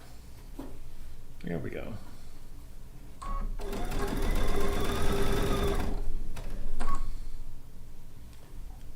And it really makes it easier to keep the raw edges lined up with that laser light seam guide that's built into this particular machine. If you don't have that, then just add some more pin it in a little bit more, and it'll actually make the sewing process go nice and fast and smooth that way. Because if you have enough pins in it, you don't even have to stop and fiddle with it like I'm doing right now, to be perfectly honest. But since I'm doing this live, I didn't want to take the time to do that much pinning on camera, because quite frankly, that would be way too boring for everybody. At least I think it would. And that's why I'm not pinning everything heavy. Set my pins back up here.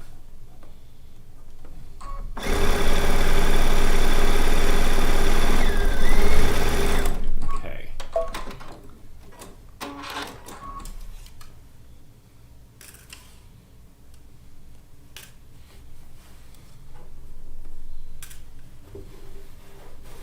And there is row number 7 complete. Yeehaw. Ooh, that is going to be so nice. Look at that. Love that. It's just so colorful. It looks scrappy, but it is 100% planned to look this way. It's wonderful. Okay, row number 8 is next. 28 inches and 35 inches. Those are the 2 lengths I have to cut. 2 strips out of each one of those lengths. Let's see here again. 28 and 35. That's out of this right here. 28 and 35. I do have 4 strips, so I'll have to cut each 4. 1 piece out of each of the 4 strips. That's how that's going to play. So, once again, 28. I need 2 28s first. Get that yardstick back up here. Okay. Let's cut off the selvage.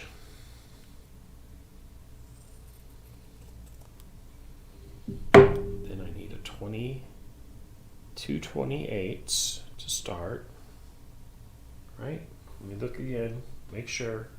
Yes, 28 and 35. So first, it's going to be 28.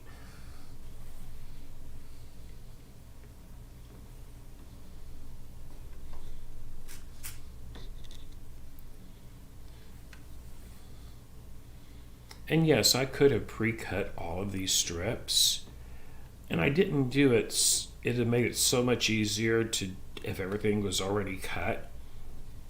However, I just wanted to let everybody see my technique of how I actually do it when I'm sewing. I do a lot of how-to videos and all that fun stuff, but I just thought it'd be interesting to actually see in real time how some of us do. I hope that made sense. Okay, there's 128 right there. Now we got to do another one.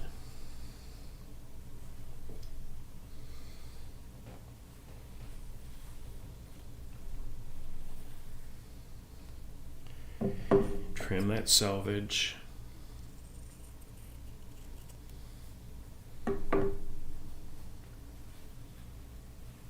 We're going to measure another 28 inches. There we go. I'm just smoothing it out. I'm not stretching that strip.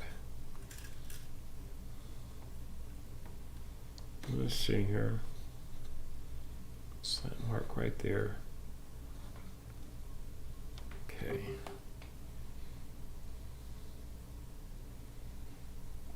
That where I put that pin, that is actually going to be my fold line.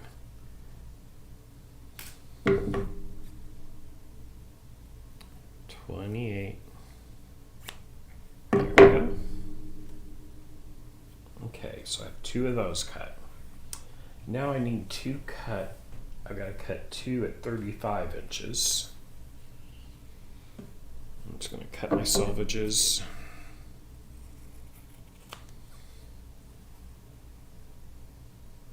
Yep, that looks good. 35 inches. Okay.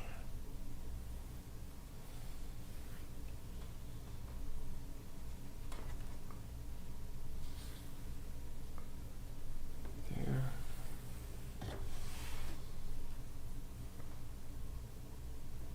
There.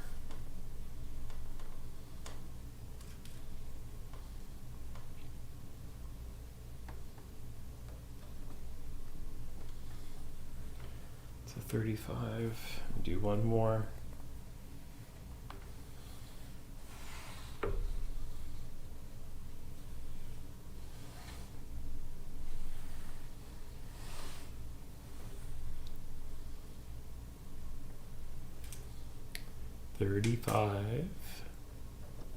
Thirty-five inches. Alrighty.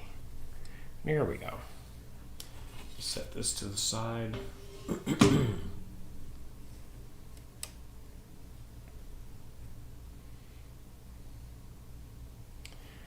Fold those where I inserted the pin.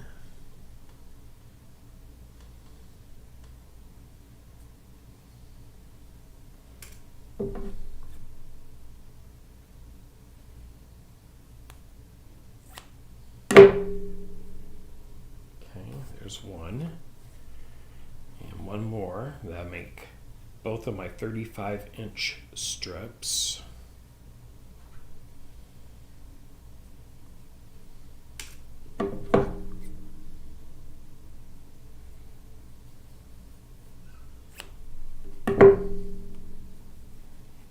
Okay, so now we're ready to actually pin them to this piece and get them sewn down. I have my 2 here. Goes on the shorter side. So I'm going to move this out of my way down to here. So I have a little bit more room to manipulate this quilt top. It's actually starting to look like a quilt top now. It's getting some size to it. Okay.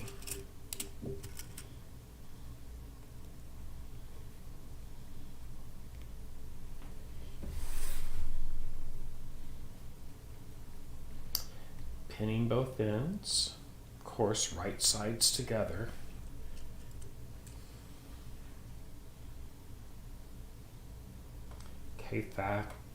Cave fabric is so colorful.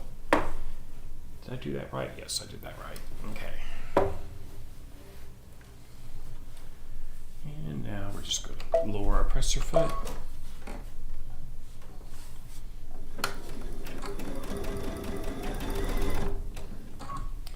And I'm going to put me another pin in the center. Here we go. Okay. You know, everybody, when you're piecing, I don't know about you, I wear a t-shirt because you're going to get threads all over you from the cut edges of the cotton fabric.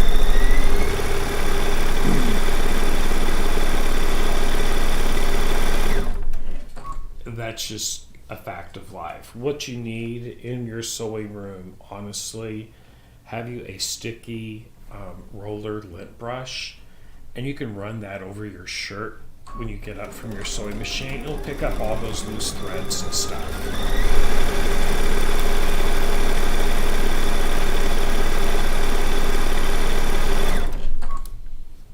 Easy peasy.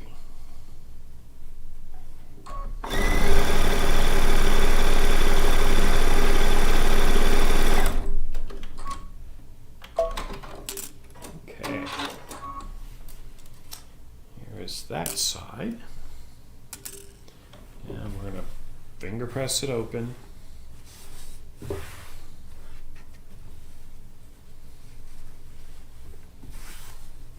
Like I said earlier, once my quilt top is done, that's when I will actually take it to my ironing board and give it a good press. Okay. I'm going to do this side.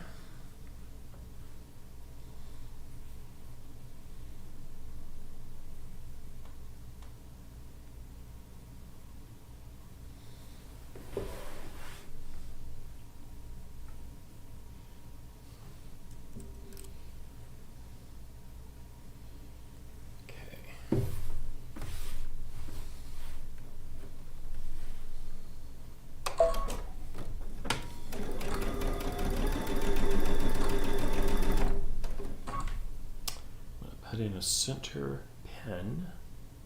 It's the one with the seam line. I'll make sure that seam line where I pieced for the previous row, had to piece two strips together to have enough. Just going to put a pin right there where that's at. That way I'll know.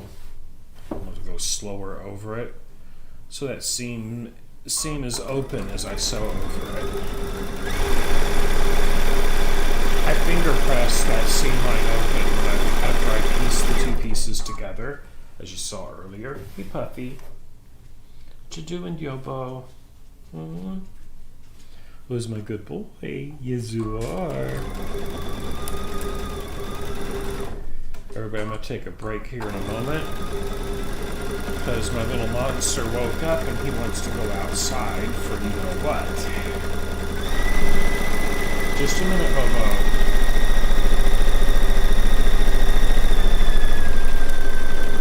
Just a minute. Let me finish my seam. Okay. And let's get that finger pressed open.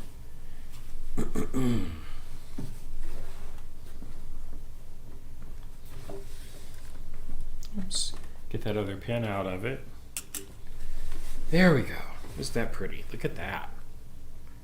It's going to add a little bit of lightness to it, so kind of highlight where that's at, because this is actually row number 1, 2, 3, 4, 5, 6, 7. I'm doing row number 8, and there's a total of 20 rows. So we're going to take about a 5-minute break, everybody, and I will be back. I'm going to go take Puffin outside so he can go do his business, and I'll be right back.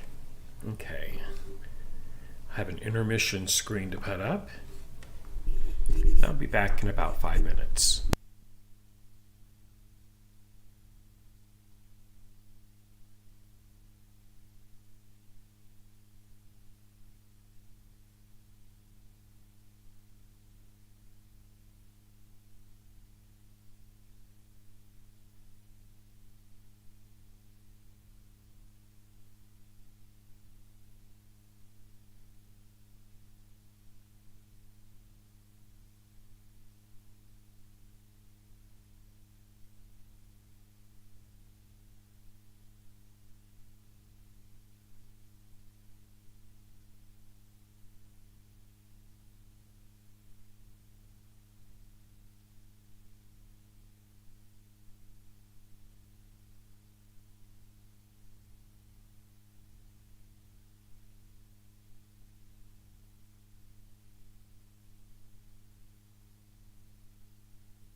Okay, everyone.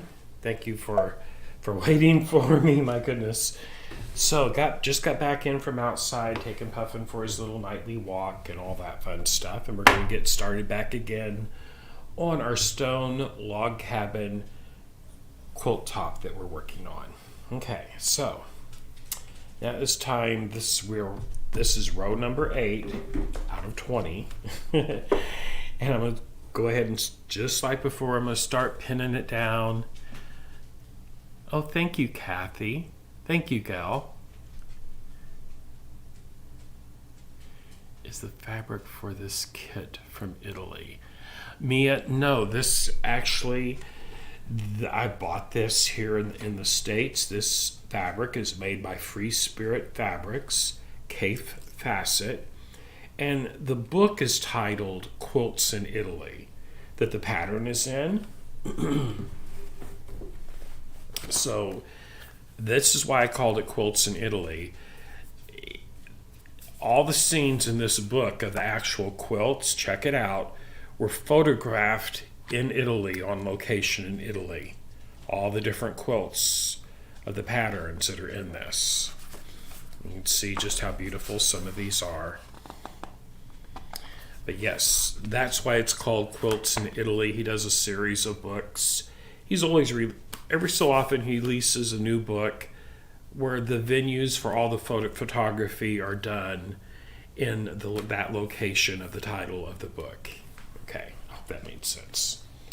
So let's get this pinned down and get this side sewn in.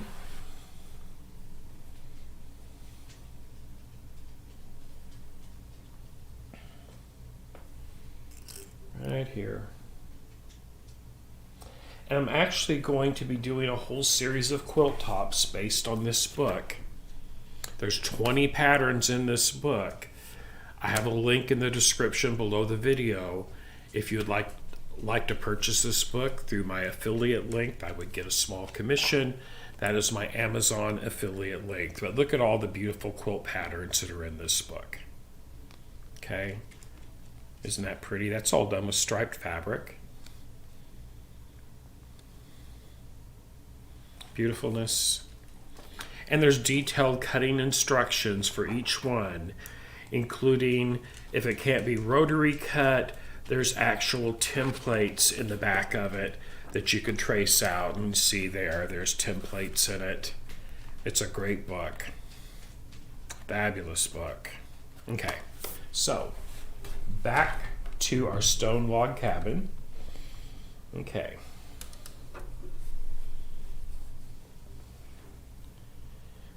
But all this is high quality quilting fabric, 100% cotton. Okay. Let's get this side sewn in.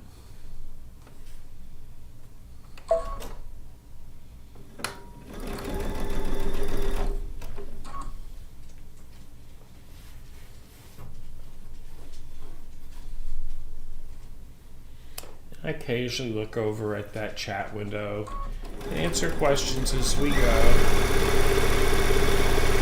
Of course, when this video is over, it will be available for replay and rewatch as many times as you want to look at it.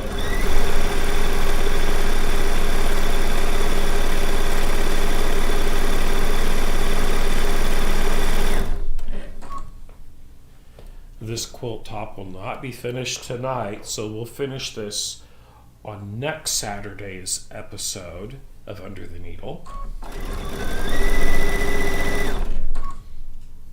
Tomorrow's episode, which is from 10 a.m. to 2 p.m. Central Standard Time, I have 2 quilts I have to put binding on. That's what I'll be doing tomorrow in my workshop. Here in my studio.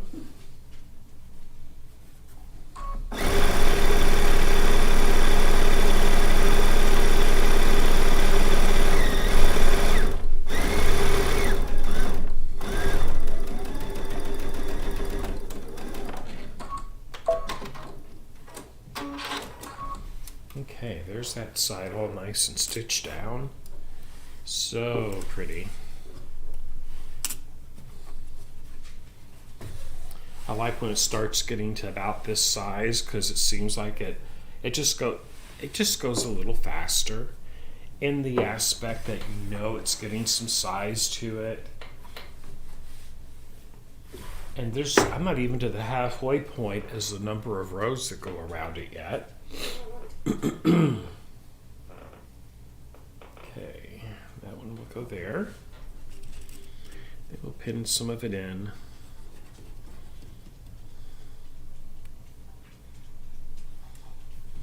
And this end. I like pinning each end first.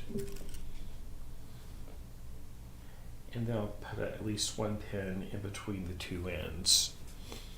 If I just hold it like this between my fingers, I can get that pretty well lined up. There we go. And that'll just make it go a little bit quicker as I'm actually sewing it down. And it's actually getting to the length where it would be, it's not a bad idea to start putting maybe an extra 2 pins on these long sides anyway. Here before long I'll have to do that, otherwise it's too much, a lot of starting and stopping. And I just dropped my book.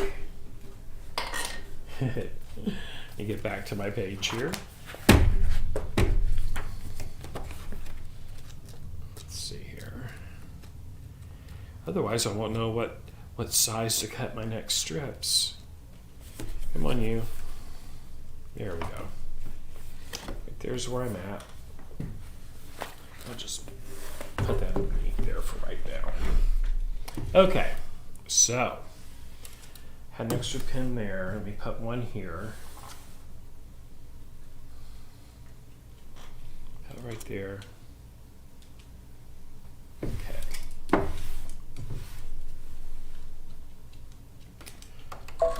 And we'll get this side sewn down next. I am using a 1/4 inch plate on my computerized walking foot.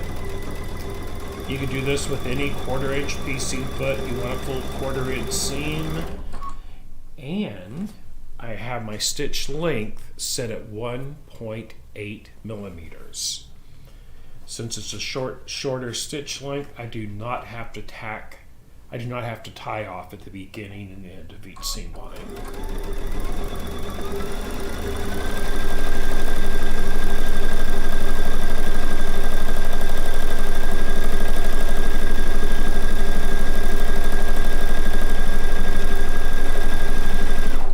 See how smooth that just glides right over those pins? They're called magic pins. In the video, in the description to this live stream, I have a whole list of stuff that I like to use when I'm sewing and piecing and all that fun stuff.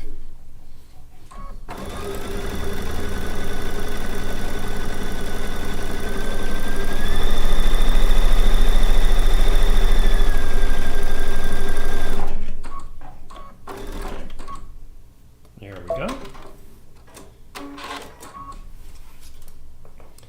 Let's take those out as I pull it towards me. And row 8 is now complete. Yeehaw. That's so pretty. Okay. Row 8. Next, right there where my presser foot at, that is the center of the quilt. So next, you're going to do this one again. So some of these fabrics are repeated as you go out. Before it was there. Now this one will go right there this time. Excuse me. Okay. Give me a drink of my coffee.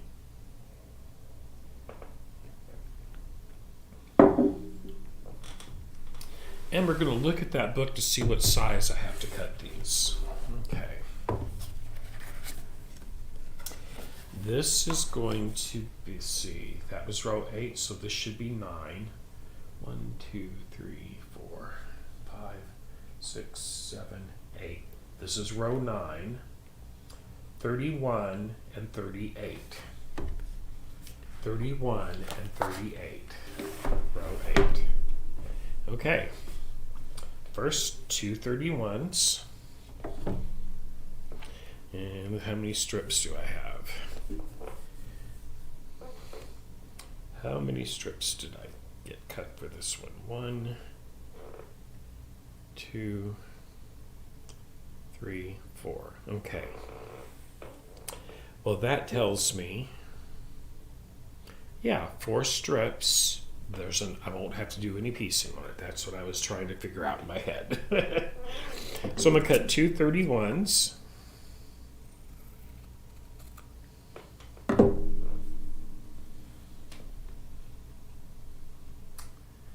Two at 31 inches. Okay.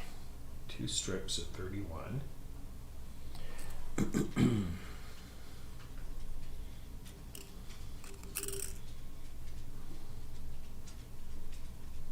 Oops, that's not right. Right there is 31, right there. Okay. Another one at 31.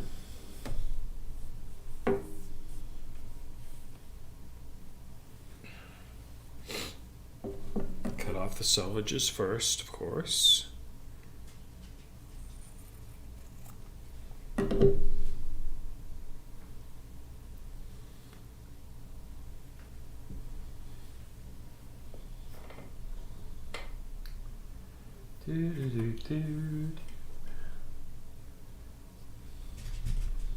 So another one at 31 inches. Okay. And then I need 2 at 38, I think. Let's see here. 38. That book is the pattern, everybody. That's why I keep referring to it. So I have 2 more strips. I'll get 1 out of each, 38 inches.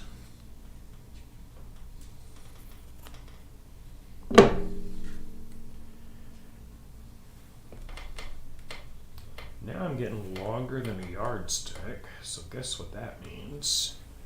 Just a little, I have to put in an extra pin. So there's 36 right there. I want 2 inches past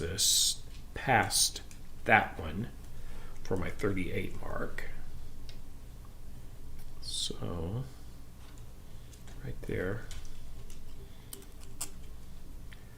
Make that one, that will make it 38 right there. Approximately 38 inches. I'll take that pin out. Okay, and do that one more time. 38 inches. After I get them all pinned, I'm going to cut them. I will get all 4 cut, then we get those sewn in. Okay.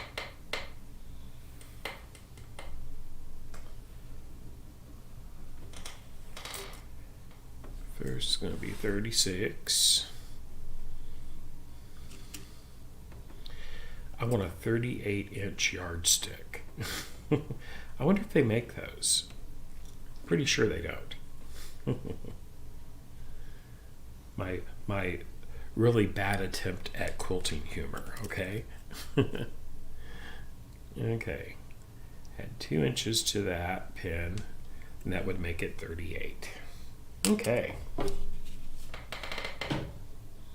So now I will just fold it over, use that pin as a guide for the fold line. I'm just going to fold it over, finger press, pull out the pin, and snip it, and just cut it. What I'm doing, I'm putting my scissors inside that loop I made with a little upward pressure that makes it nice and even, and one snip, and there I go. It's nice and square that way. Okay, there's a 38. Okay. Then I need another 38, which would be this one. Once again, I'm just holding on to that magic pen. And everybody, it's not that the pens are magic, that's just what they are actually, that is actually the name of them, magic pens. And I tell you, since I discovered those, there are no other, it is the only type of pen that I will use because they are that good. Okay, there's those. It's my 238s. Here are my 31s, which I'll be sewing on first.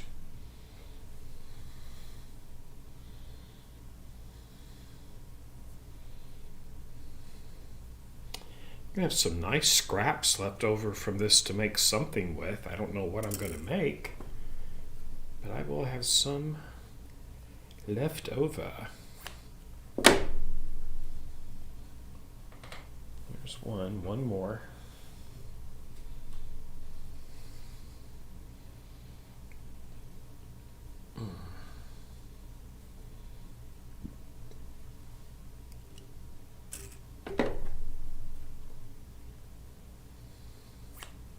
And there we go. Our 4 strips are cut to size. That way I know this is going to come out square in the end. Okay, so these are first. This is actually would be either the top or the bottom. Oops, that's not right. This one is. Okay. Yep. And we're going to get that squared. Have both sides of this all lined up right here. The raw edges. Just going to put me in a straight pin. Excuse me. I'll put one in right here. Lining up those edges in that corner.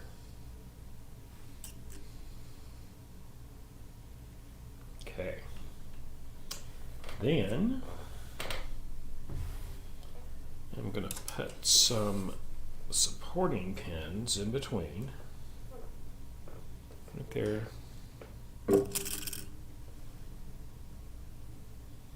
Okay. Then we're going to stitch this one down.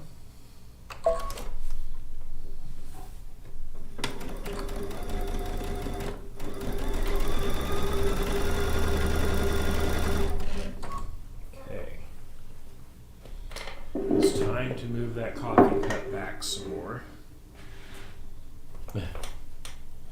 I don't want to spill coffee on my quilt top. Okay, there we go.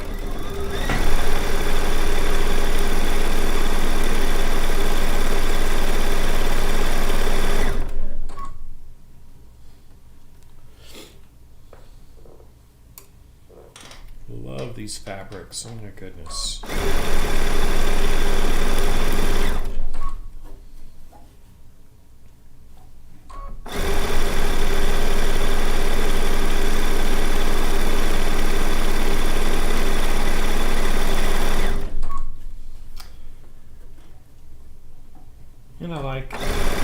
Someone said, "Don't you get nervous doing piecing on live on a camera?" And my reply to that is, before COVID, yes. After COVID, no. Because, boy howdy, this is something I've had to do, was to do videos and stuff. And now I'm really quite comfortable with it, and I actually enjoy knowing that I have people watching. I can see the numbers on my screens here, and it's just kind of comforting to know that even though I'm alone here in my studio, I have some wonderful people out there watching what I'm doing, and I'm hopefully inspiring you to do this, is what my goal is, okay? Hopefully I'm inspiring you to be creative. Excuse me. For me, that's what it's all about. And yeah, by all means, ask any questions that you want. Gail, this kit was purchased at least 5 years ago at a quilt show, so I don't know where you could possibly buy the kit. I recommend that you get the book because it has a list of all the fabrics, and then you can source them yourself. Because I doubt that, I shouldn't say that because it's CAFE. It's possible some of these are still in print or a variation thereof. It'd be pretty easy to use other CAFE fabric, not these particular ones, because in that book it actually tells you how much fabric you have to buy from each one of these fabrics in here to make this, and it's not that bad as far as how much fabric it takes, because the largest piece of fabric is only a little over a yard. There's a lot of pieces that are only like a quarter yard, so it wouldn't be that expensive to make one of these. And the way I look at that also, if a certain line of fabric brings you joy and happiness, then that's priceless. It truly is. And if it makes you happy, just buy the fabric and make the quilt. That's all I'm going to say. Life is too short to not be happy.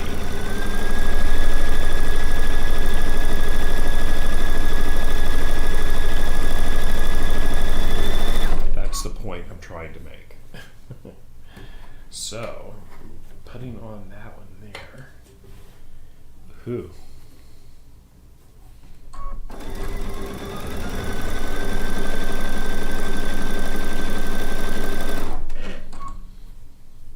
Now, when I get ready to quilt this, I'm going to quilt this in my long arm. I will do my best to have that as a live also, or at least part of it, because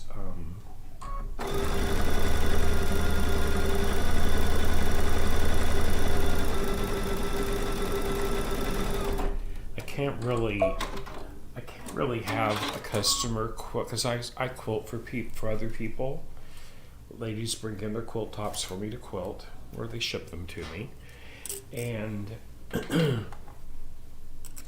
I won't put a customer's quilt on camera. I'll put my own quilt tops on there for people to see, but I just don't think it's a cool thing for me to, unless a customer specifically said it would be okay, I would never do it without permission as far as that goes. I hope that made sense. So next we got two more sides, the long sides to go. This is the 38-inch long ones. Isn't that pretty? Look at that. Look at that fabric. Oh my gosh. And just like before, I'm going to pin each quarter, not quarter, but corner, and then put a couple of pins in between the quarters and then stitch it down. I'm using magic pins. You can see this is another, and I don't have a link for this, but these are Zirkle magnetic pin cushions. When you drop one on it, check this out. It automatically puts the ends to the outside edge. Love, love, love those magnetic Zirkle. They're from Germany, those pin cushions, magnetic pin cushions. They're awesome. Okay.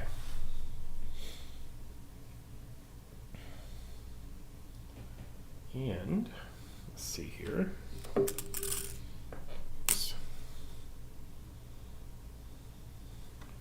There's that.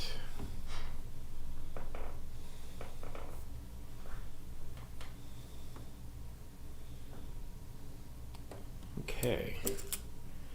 Just throw me a couple of pins down the side of this. And we'll get started. Ouch. Sewing that one down. Yes, that was a pin. I stuck myself. That's usually what the word ouch means in this house. Okay. There we go. Now we'll get that one stitched down.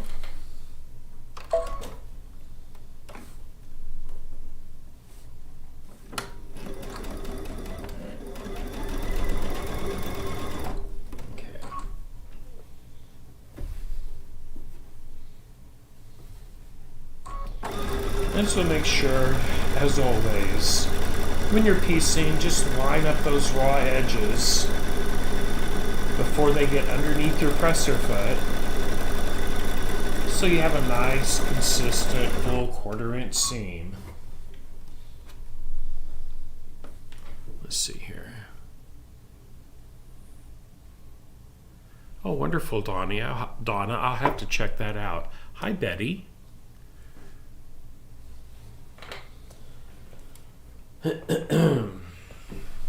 Now, on my big cutting table in the other room, it is 8 feet long, and I have a pretty huge cutting mat on that, but yeah, but that's in the other room. That's why I'm using my yardstick in here by my sewing machine.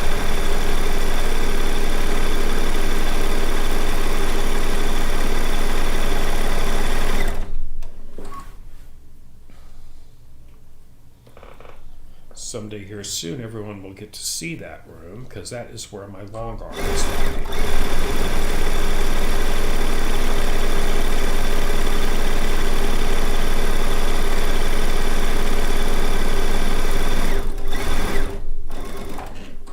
Okay, so I have one more strip to go, and then row number 9 will be complete. I'm going to fold that over and just do a little finger pressy. Just a little finger pressy.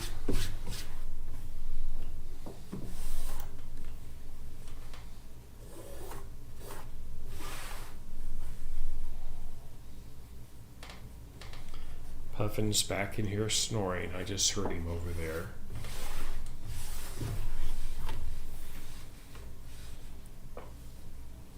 He had his fun outside. We have a lot of squirrels and rabbits in the yard, and boy howdy, he sure does like to chase those squirrels up a tree. They're as big as he is. He's just a little Yorkie. He's a little guy, but he thinks he's a big dog. He's my little buddy. Little Puffin was 9 years old this last month. He still acts like he's 6 months old, which is a good thing.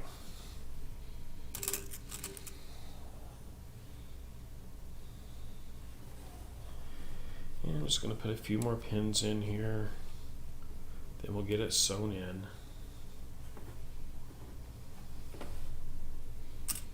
Here we go.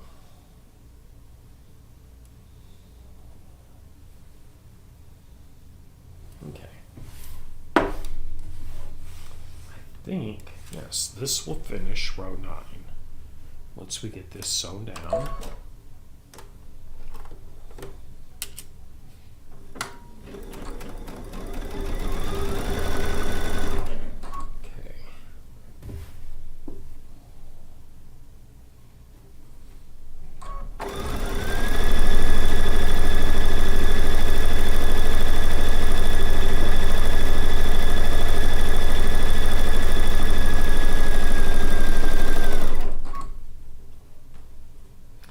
Taking the pin out and just pulling it out so the silicone tip meets that metal edge where the 1/4 inch guide is located on the foot. Okay.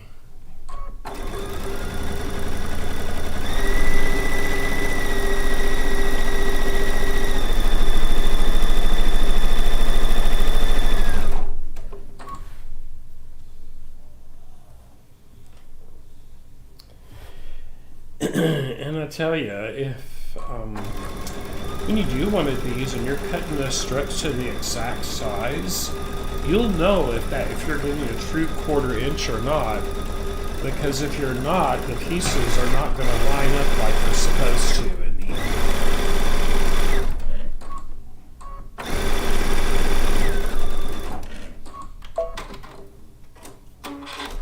And that's why I always say use a 1/4 inch foot with the metal edge guide.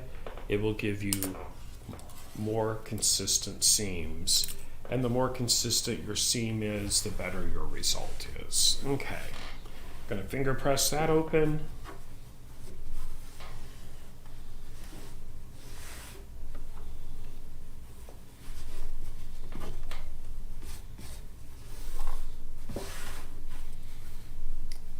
It's really coming together nicely. Look at that. Wow, that is beautiful. Truly, truly beautiful. Okay.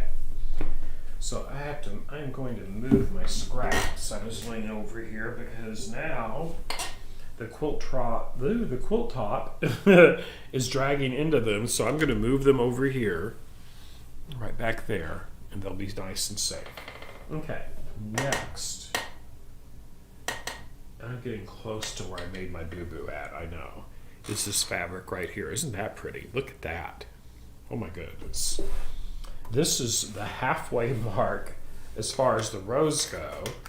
Number 10, 34 inches and 43 inches.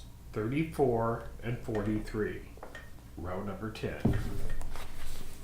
Okay. So, how many strips do I have here? 1, 2, 3, 4. Something tells me I will probably be piecing the 2 long strips. So we'll see, because I think this is 42-inch wide fabric. So let's just cut off that I'm going to cut off all the selvages to start. Get that out of the way. Okay, 1.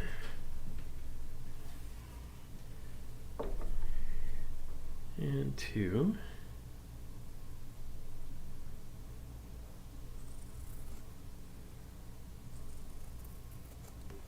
Okay. And this will be 3.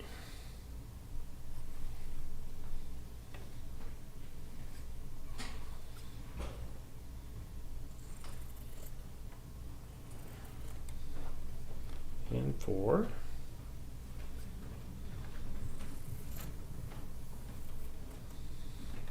Okay. Okay, so there's that. And get my yardstick over here. So first, let's see how much we got here. Measure it folded in half. Yes, so that would be 42. And this has to, the long ones have to be, what do they have to be? Number 10, 43 inches. So I'm going to cut my 2 34s first.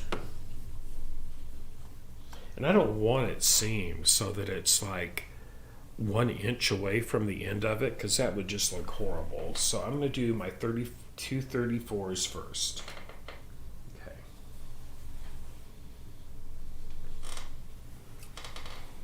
34 right there. There's 1. So my 43s are going to be pieced. That's what this means. Long story short. And that's okay. See, if this hadn't been in a kit, I would have had enough of this for those stripes to go that way instead of going like that. Well, it still looks good that way. It's okay. Never mind what I said. That. But this is some beautiful fabric. My goodness, it is. It adds a whole nother layer of movement and color to it. And the great thing about these fabrics of capes, they really do, when you put a lot of the different fabrics together, like this one is, it adds a lot of movement to the piece. Okay, so I'm going to cut these. These are at 34 inches.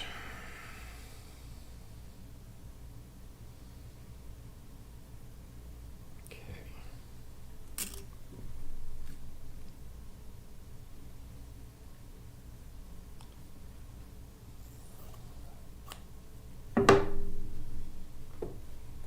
And I'm going to be using those scraps. So there's a 34. Here will be a 34.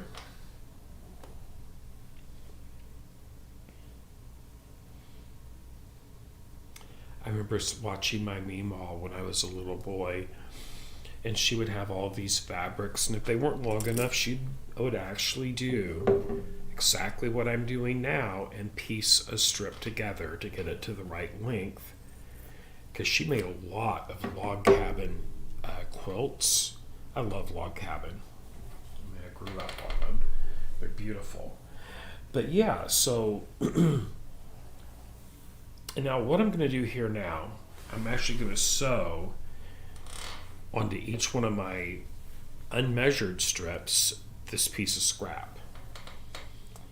And let's see how closely I can match the design in it. If I can't, I'm just not going to worry about it.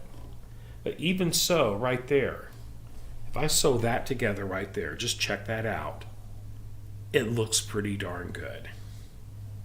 Is that one any better? Actually, I think I like that one better right there. Oops, which one was it? It was that one. It's this one.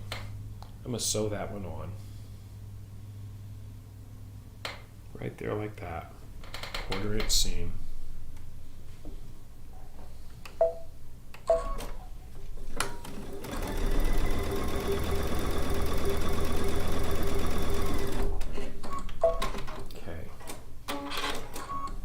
I'm going to finger press the seam open. See, right there it is. It does not look bad. Once it's in the quilt, you'll never notice it. And then just finger press that seam open. See there? Finger pressed open. And then we'll do the same thing to the other piece. And then we're going to measure them down to 43 inches. Oh, that's even closer there. We'll just do that one right there. We'll do that one.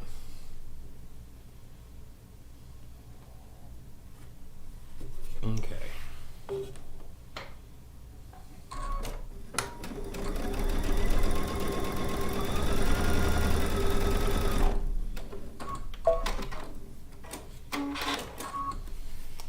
And we'll finger press that seam open. Right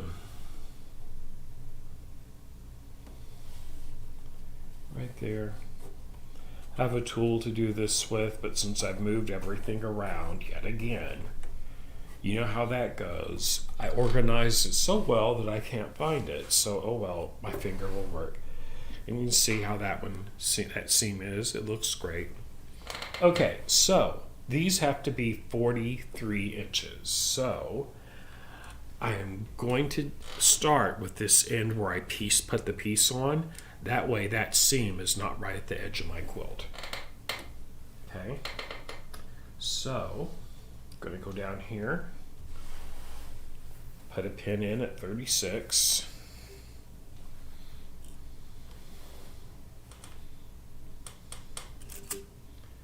Right there.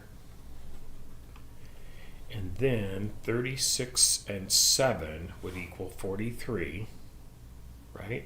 Right. 36 and 7. So 7. Oops. 7 is right there.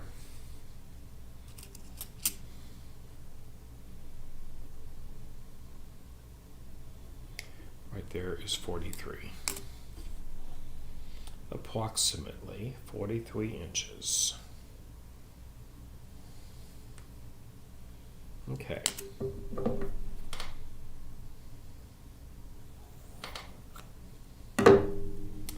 Now that piece can go to my scrap pile.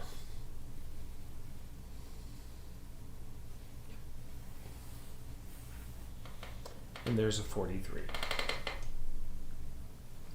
One more to measure off at 43.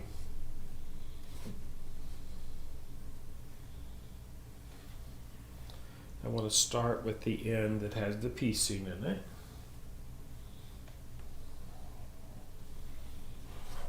Oops.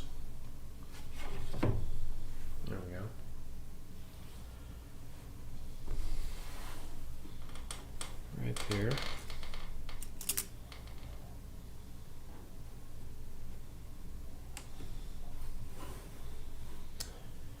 And 7 from 36 will be 29, so I'll line that up with the number 29.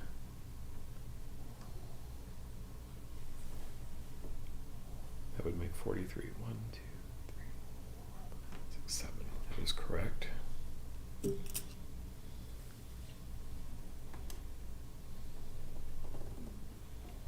And there we go. Now I can get both of those. Those will all be cut to size, and we can sew them down together. Let's fold that one over. Oh, Michael's on here. Hey, Michael, thank you. Michael just sent me a super chat, and what that is, he just sent me $2. Thanks, Mike. I appreciate it. If you don't know it, Mike happens to be my better half. And yeah, so my channel was just approved to have super chats in it. And what that is, down at the bottom of your chat screen, you can actually see a little $sign down there, and it says show your support for Richard Tharp. You can click on that and send a super chat or a sticker or all kinds of fun little things that will appear in the chat window. Hey, thanks, Mike. I appreciate it. Okay. So here I'm cutting this one here at the 43. Okay. Oh, and Mia, wonderful. Order that book. It's wonderful. What I'm doing here is one of 20 quilt patterns that are in that book. Over the next few months, I'm going to make all the quilts in that book on camera. So if you order the book, you'll be able to follow along, because I will make an announcement of which one I'm going to do next when that time comes. Okay, so now we're going to sew all of these on. Isn't that pretty? Look at that fabric. Isn't that gorgeous? Just love that. And so I want my 2 short ones first. Okay. These are 34 inches, and they're going to go on this edge right here.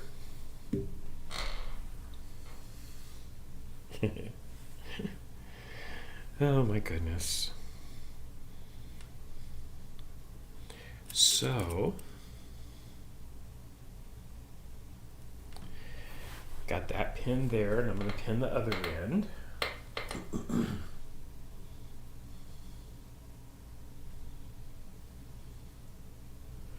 Right down here.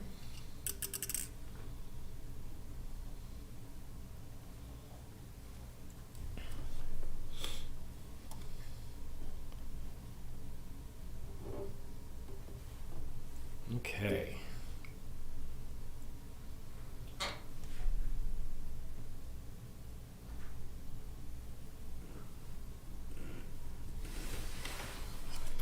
Well, Michael, this one will not be a king size quilt. It will be, what did I say, 77 by 82. However, a person could make it larger by adding, say, a 9-inch border all the way around it, and it would make it more of a bed-size quilt then. Okay. I made a king-size quilt out of tulip pink fabric. Got it finished quilting just in time to have it on the bed right before Christmas. I do have a video on my channel about that, actually. Okay. What I did, I used layer cakes and jelly rolls to make that quilt. Okay, so here we go.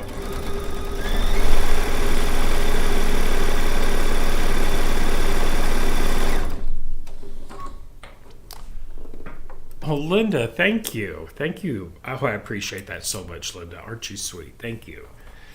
Yes, Linda actually got to come to one of my workshops up in Shelby Township, Michigan at Decorative Stitches this year.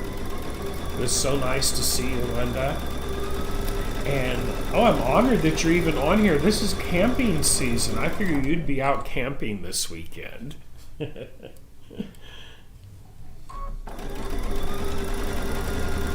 know it's been so hot, and I'm sure it's hot up in Michigan as well. Gosh, and we have another one of those heat bubbles coming towards us. I just saw that on the news earlier today. Oh my goodness. I didn't believe I would say it this early in the year, in the season. It is officially, it's not even officially summer yet, but I can tell you, if it's going to be a long, hot summer like I think it's going to be, I'll be ready for fall. That's for sure.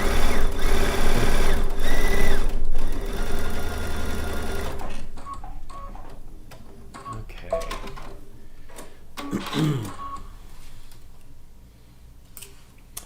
That one's on. Let's see. You can tell by looking at this. That was a much wider strip. I can't give out the exact size, because that would be giving away the pattern that's in the book, and it's not mine to do that with. But check that out. Isn't that pretty on there? It adds a whole nother level of stuff to it. Oh, I know, Linda. I hope that campground you go to, it has a lake or a pond or something, so you can at least have that to help stay cool with. That's one thing I always loved about when we used to go camping a lot when I was a kid, and it was always nice to have a lake, or some campgrounds even have swimming pools nowadays, to go cool off in.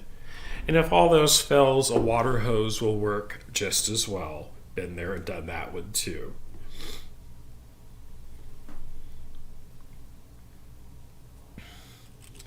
My goodness, it's getting close, everybody, to the 4th of July and everything. Where's everybody going? What's everybody's plans for the 4th of July? We are going to be here in Henry. We're not going anywhere. But I think this year, the last couple of years, we have not had fireworks. The town hasn't put on fireworks, so I'm hoping this year we'll have a beautiful fireworks display down by the river. This little town we live in, Henry, Illinois, is a river town. Sits on the banks of the Illinois River, and you see barge traffic and some paddle wheel big boats go up and down it from Mississippi River up to Chicago. Because we're only by river, probably 95 miles to Lake Michigan or something like that. Something like that, maybe a little bit further than that. But it sure is pretty to see the fireworks shot off downtown over the river. Okay.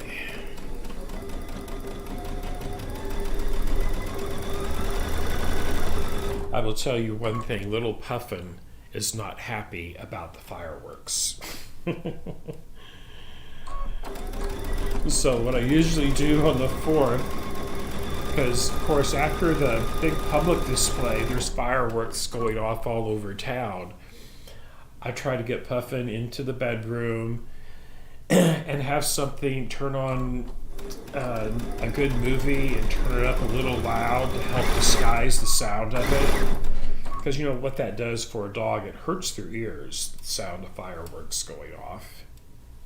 Sometimes it hurts my ears, but nothing like it does to our little fur babies.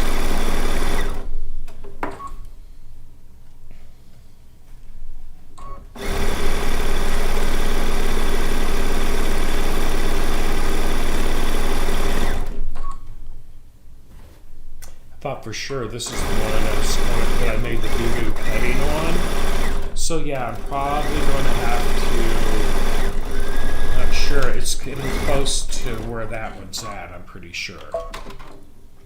And I purposely didn't fix it off camera because, hey, I don't care who you are, eventually everybody makes a mistake when you cut fabric, and there's just certain ways that you can actually save the day and make it work out for you. Okay.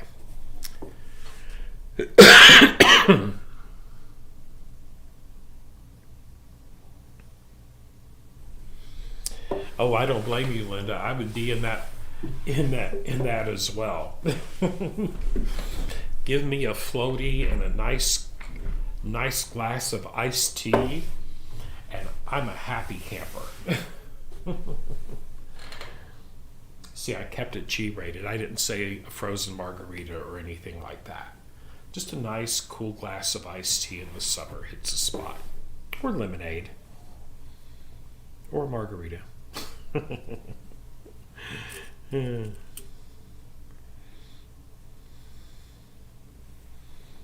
Okay.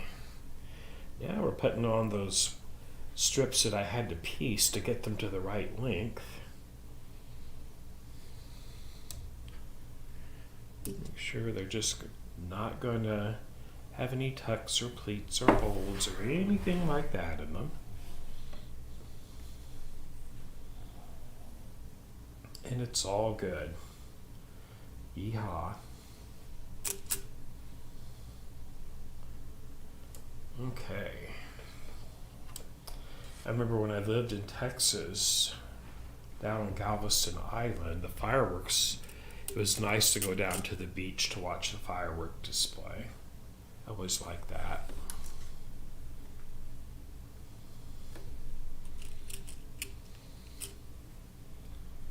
One time saw the fireworks up in Dallas, and boy howdy, it was out by the ball field, and oh my goodness, the traffic was just totally insane.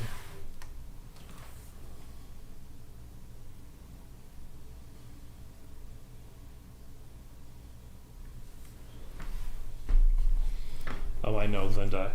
I tell you, and I don't know if it's not that they don't like them, but I just know the noise can really hurt their little ears. But, okay, let's get this one sewn down.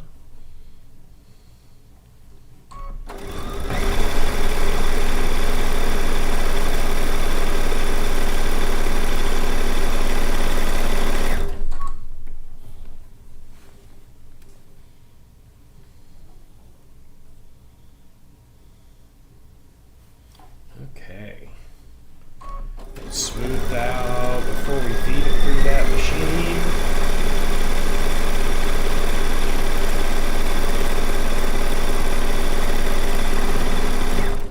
Just gonna keep on it going.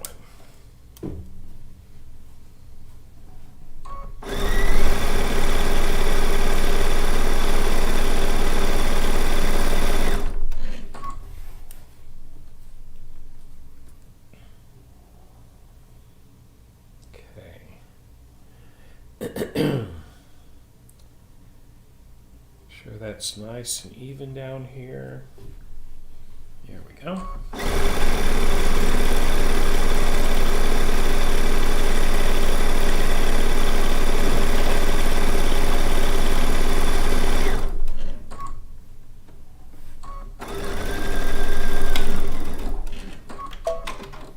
And that one's sewn on. I think I have one more, and round number 10 will be complete. Wonderful. Okay.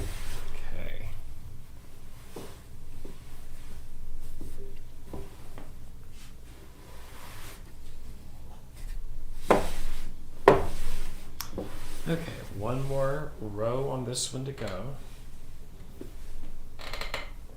I'm going to get that one pinned on. Now, I want to make, and this is just a Richard thing, but I want to stagger. I'm going to look over here to see where that seam is on this side, where I had to piece this together. And it's not up here at this end, which means the seam I'm talking about is down here on this end. So I want this seam to be up here so they're not directly parallel across from each other. I hope that made sense. So long story short, here's where I had to seam this strip together. So I'm going to put it at this end because on the other side, it's down at that end. And I think that made sense. That was the point I was trying to make. Because it wouldn't hurt it if both of the seams were across from each other down there. I just personally think it looks better to do it this way. That's all.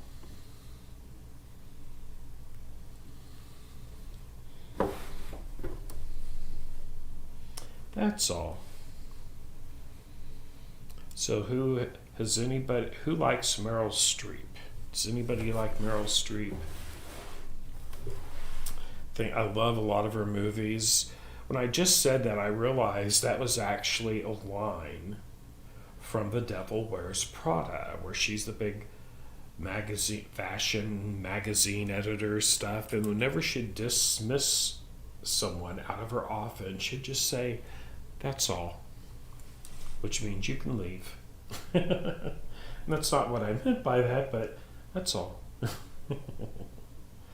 When I want a good laugh, I'll watch that movie because I find it's a very different type of comedy. To me, it's a comedy. I just think it's funny. Plus, I like seeing all the sparkly fashions and stuff like that. And, it has to do with sewing, kind of, sort of, and all that stuff. Okay, so now we're going to stitch this one down. And it has Anne Hathaway in it also, and I always enjoy watching her in a movie. Okay, so I'm going to stitch this one down now, this side.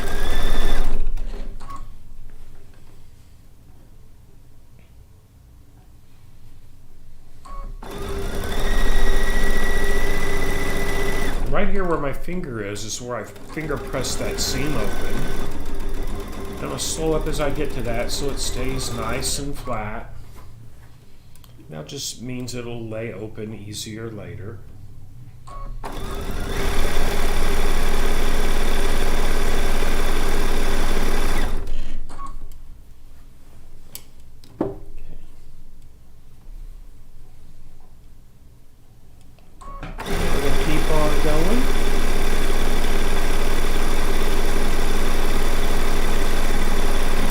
Keep on sewing.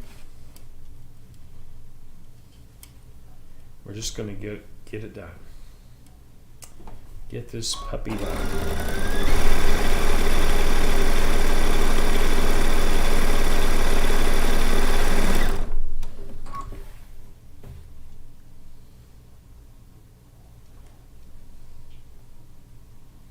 Okay.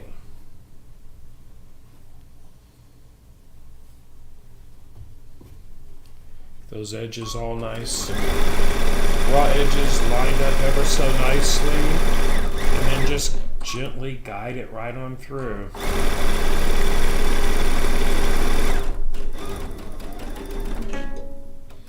I figure it's about time for my bobbin to go out on me. I do have enough to finish this seam. And I have bobbins ready to go. So, there we go.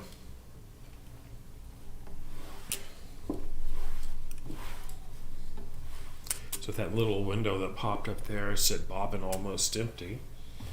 So that was really fitting. That is, now we have row 10 completed on our stone log cabin quilt top. Look at those colors. Here's the center right here. That's the center working out to the edge.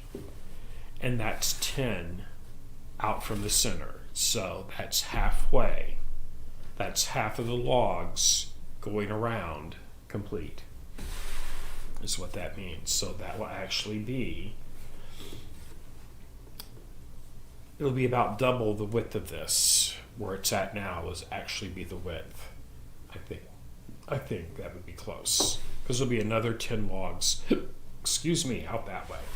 Okay, so first and foremost, I'm going to change my bobbin. Put in a fresh one. Okay. Just take that little bit of thread that's off of it. There was about 8 inches of thread left. And I had some bobbins I'd wound with this purple color. So I pretty much exclusively use Madeira Arrow Quilt thread for my piecing and quilting and all that, because I can mix. So I had a leftover bobbin, and I'm going to mix it. I have white in my needle, This fabric, it really wouldn't matter, but it's a good way to use up some partial bobbins, I guess is what I'm trying to say. It's a good thing. Just snip that over. Now we're ready to go on to round number 11. Let's put that out there. There we go. Okay. Let's see what size round number 11 needs to be. There's what that fabric is. Right there is next. Number 11. 39 and 46. I cut 5 strips. Okay. 39 and 46. So, first I'm going to trim the selvage off of all 5 of these. That will be step number 1. Yes, there is 5 there. Okay. And this is actually a type of an ombre. Check that out. Isn't that pretty? It looks like I have a strip that is pieced, but it's not. That is printed on there. Pretty cool. That's going to look really great in this quilt. So my 2 39 strips, 39-inch ones, will be no piecing, but the other two I will have to piece to again. So I'm at that point now where I'll be doing more piecing of my strips. Yes, Linda, this would totally be the perfect one to piece on your serger. Absolutely 100%. And then, let's see, we're stripping. Right now I am trimming selvages. Let me get all my selvages trimmed.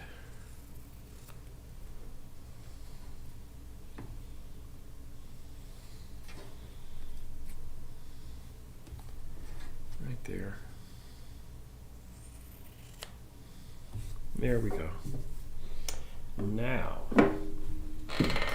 I have 2 at 39. Let me read this again because I don't want to miscut it if I can keep from it. 2 at 39, 2 at 46. 39 and 46 are the magic numbers. Okay. So first, I'll drop a pin at 36 inches, obviously.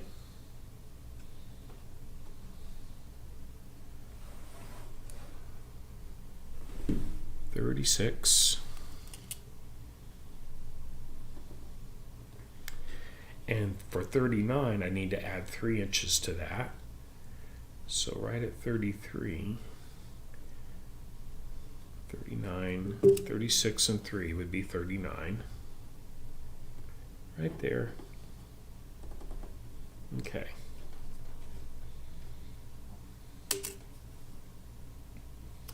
Then we'll trim it. Okay,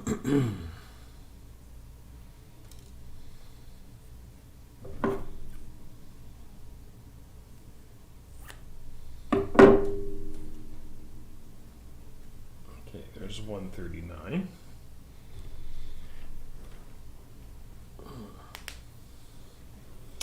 Then we want another one at 39. Come here, you. There we go.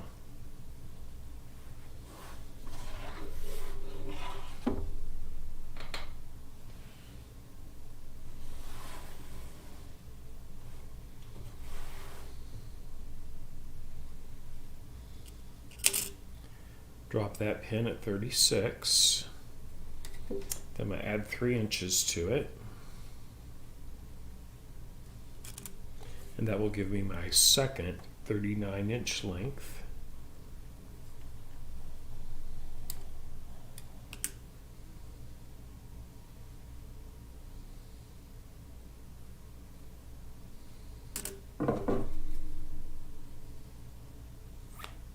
There we go. Okay. And then I need, what do I need again? I need two 46-inch strips. So I have 3 here. 1, 2, 3.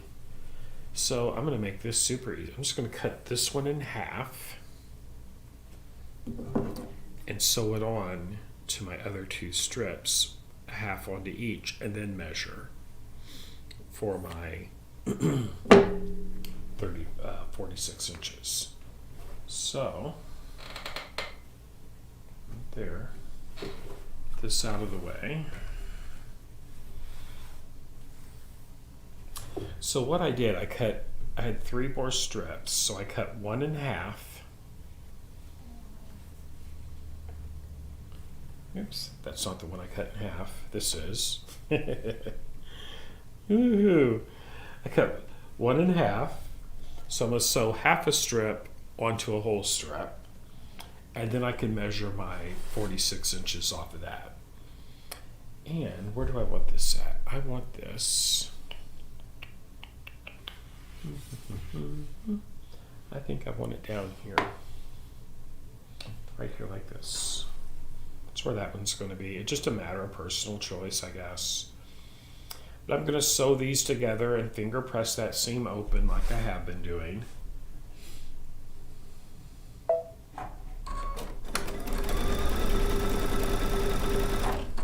Okay. Then I'm going to open up that, finger press it open.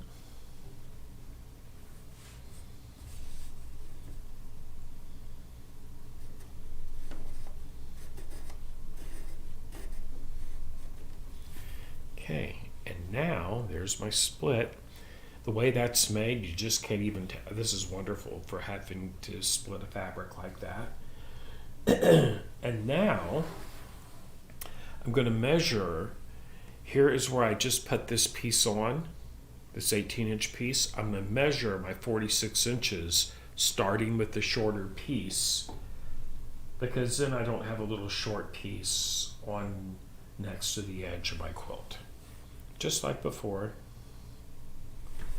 Okay, there's 36.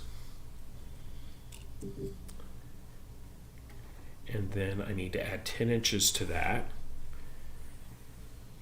to make it 46. Right there.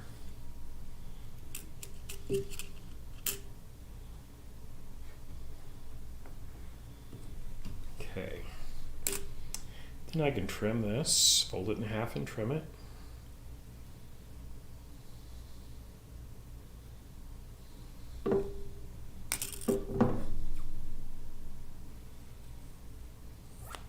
And that's now complete. There's a 46 one. I'll do the same thing with my other 2 pieces that I just did with that one. Here's my shorty.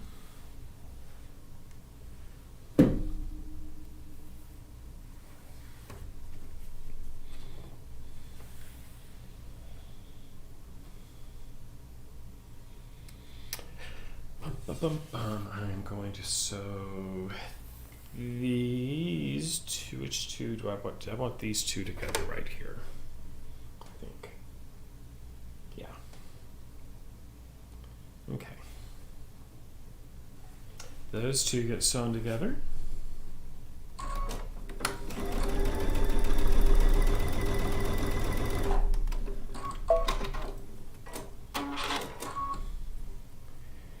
Finger press the seam open.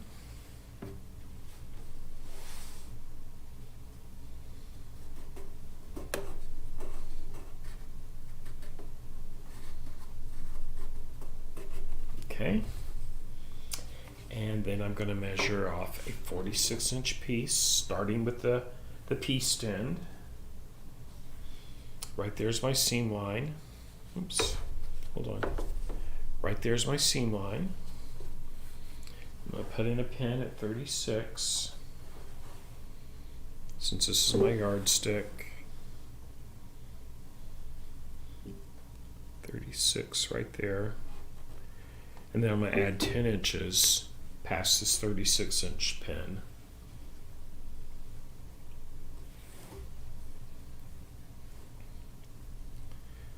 And drop a pin there. And then when I trim it, I'll have a 46-inch strip. Okay.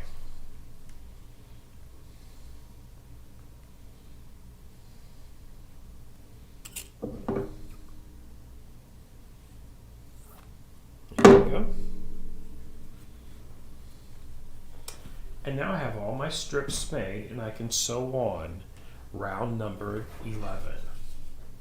Yeehaw, that's exciting. Really it is. And it's getting to get it. Look how it's getting to be a good size here. I just love that. Wasn't sure how well I would like this fabric on here, but it really does add a whole new element of movement to it. Okay, so this is our 39s. There's no piecing in that, so I'm just gonna get them set on, pinned on, and get them stitched down.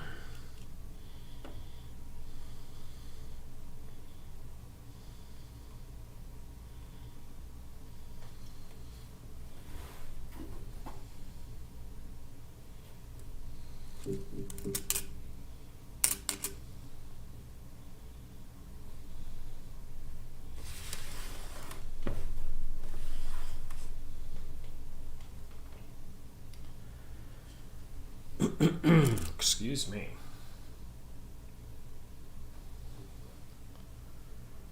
And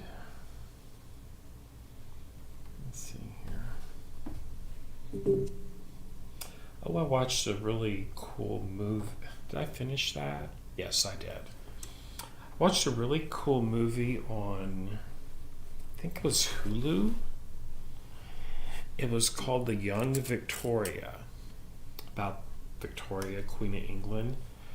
But did you know that she actually went to the throne when she was just 18 years old?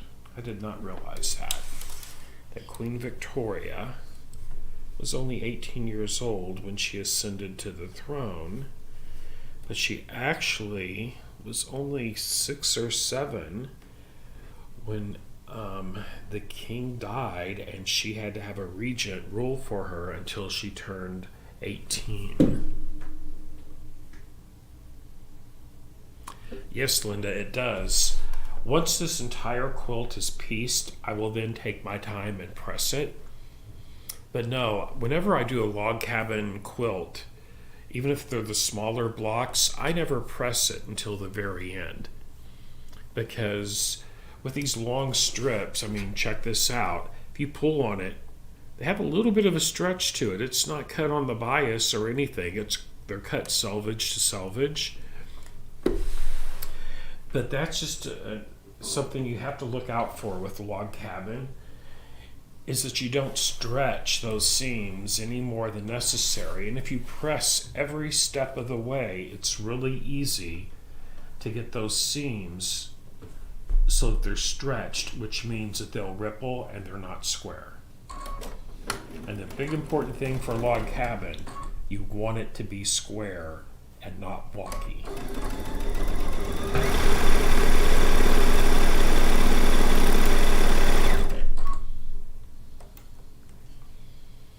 And by cutting each strip to size, it really helps keep it even squarer that way as well.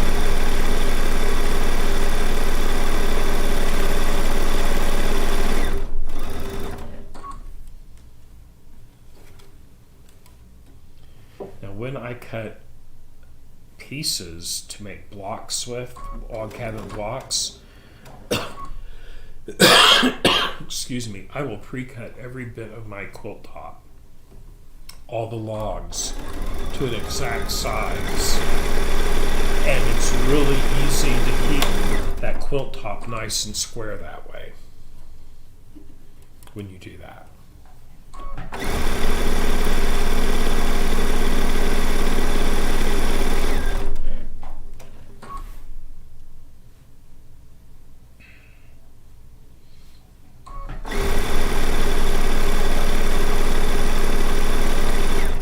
especially when you're doing machine piecing, because when you hand piece, you can ease fabric in that's not lining up just perfectly. Much harder thing to do when you do machine piecing as opposed to hand piecing.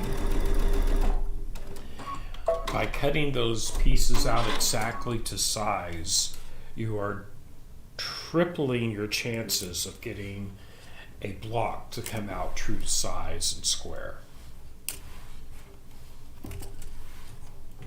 At least that's been my experience anyway.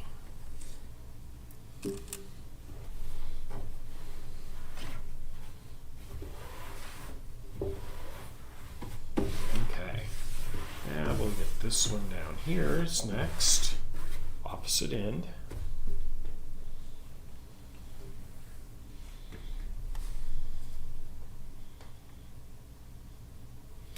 When I saw this fabric, this particular piece I'm ironing on right now, I thought, oh my gosh, really? But I will have to say, after it's on here, it is perfect. I mean, it really looks so nice. It's given me a whole new respect for every single bit of fabric that this genius makes, Mr. Fawcett. He is so, so talented.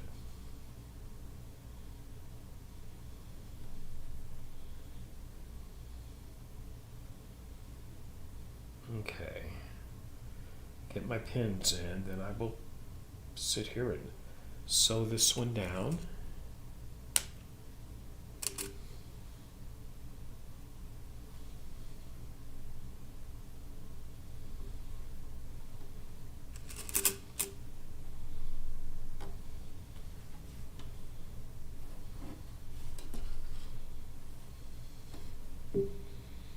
I'm sitting here thinking, well, how am I going to quilt this? So I do mostly free motion work. Sometimes I quilt in the hoop on this machine or one similar to it.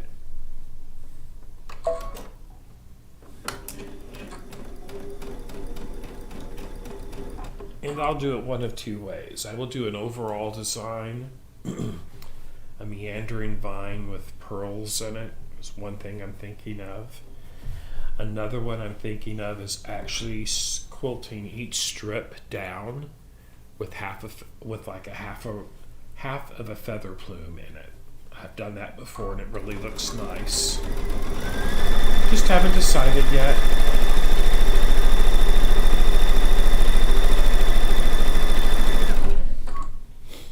Ouch. Yes, I just stuck myself on the pin. That's the only downside to using a straight pin, everybody. Eventually you will stick yourself. But it's okay. These smaller diameter pins that I use, they don't really hurt. It's more like a surprise jab than anything.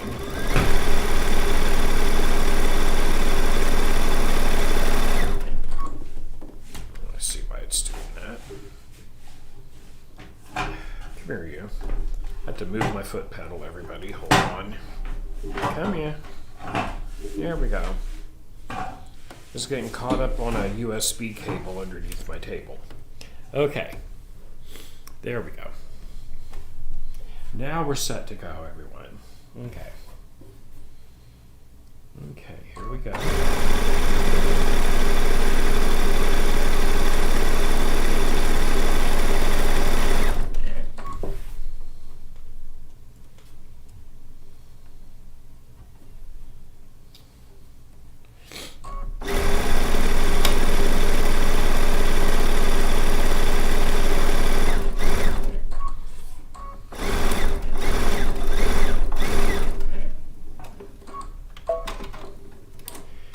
There's one side sewn down. Oh, it's actually two, right? Right. This is row number 11, round number 11. And now we have these two long ones to pin down and sew in. Check that out. Look at that right there. Doesn't it look nice with that fabric? Right next to that, This pulls out some of what's in here and it helps to tone it down just a little bit. Just so pretty. Okay. Now for tomorrow, I already have all my binding made and it's ironed. It's not attached to my two little quilts. That's what I'll be doing on camera tomorrow. I'm going to do one quilt and use this digital dual feed to do all the binding with. And then on the next one, I'm going to use a foot that's not a digital dual feed foot. I'm going to use the quilt binding foot on it.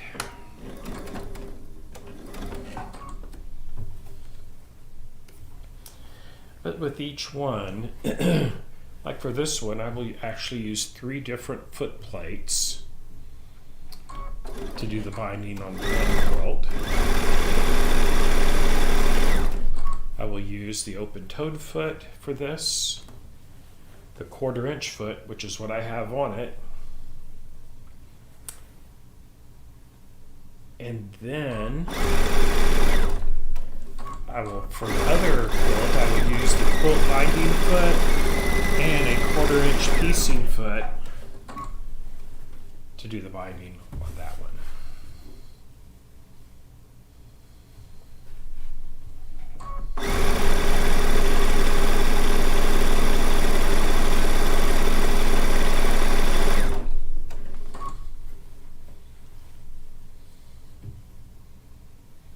And we're going to keep on going here. I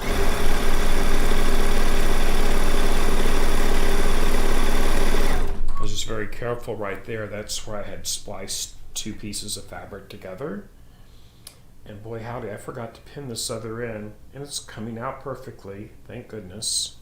Yeah, I was talking and forgot to do this step that I normally do. But as you can see, right there, check that out. Even without pinning it down there, it's coming out just to the perfect length. And that's the kind, when you get a pattern like that, with those type of precise cutting instructions, you know you've got a good pattern.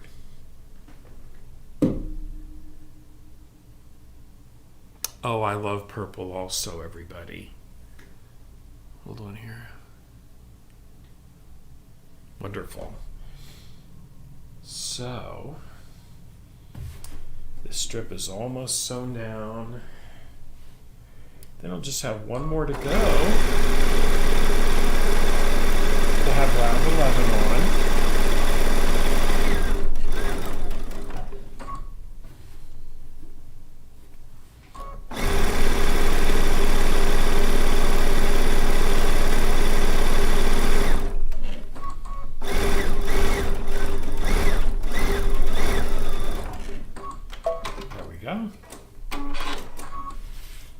Get those pennies out. Pins, not pennies, but pins. Sounded like it. I heard it. It sounded like I said pennies. Oh my goodness. Okay. Check that out. I really like how that fabric looks. It really looks like it's, you can see how it has that ombre effect, but these lines right here are not shaded. It's like a definitive line where the color separation is, and it looks like piecing. It's really cool looking. Okay, one more to go, and that row will be complete. And let me see something here. Which end has a seam on it? Remember, I think. And you know what? I don't think it's really going to matter that much on this one. So I'm just going, I know what color I started with, so I'm just going to swap that out and put this one up here. I think. Let me see something. Okay. So I don't want that down there. I want this up here. Okay. Now we're going to do some preliminary pinning.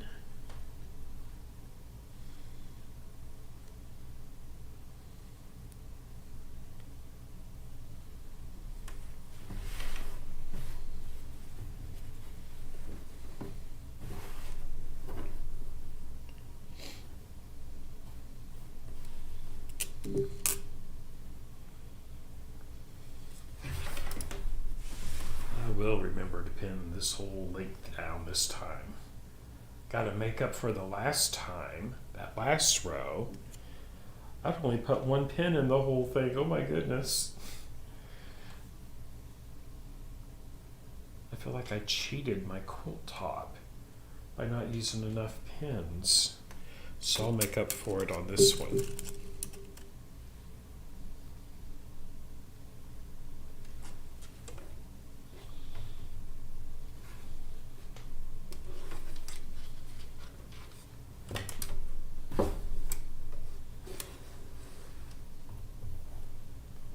Go right there. Approximately right there. There we go. Perfect. Okay. Now this will complete row number 11. I tell you, we're going to get at least one more row done tonight. What time is it? Oh, yeah, I got another 35 minutes. Yes, wonderful. So, we're going to get this one stitched down.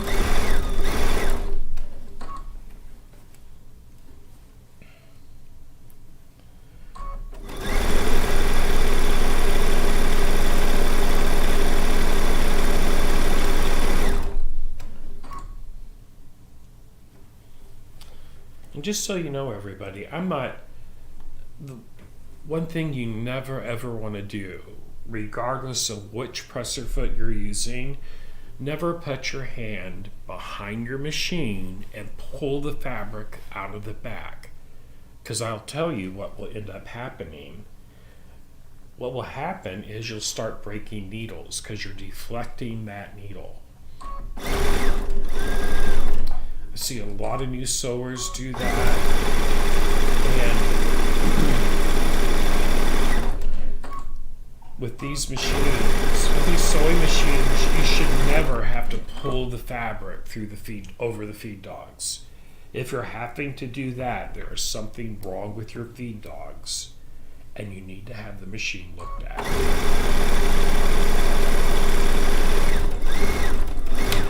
Because I can tell you, if on some machines to have, and what that does when you do that, it actually will break the needle on the hook of the machine, and sometimes a replacement hook can be well over $100. So never ever pull fabric from the back of the machine by putting your hand back here and grabbing it and then pulling it out the back as you're pressing on the presser foot. Yeah, that's a no-no. Never ever do that on any machine.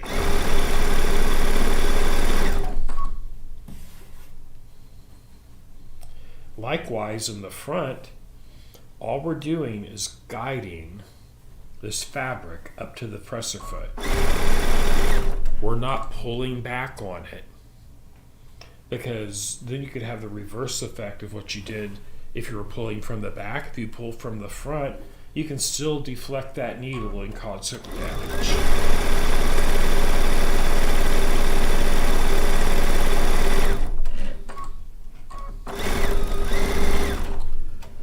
So long story short, never pull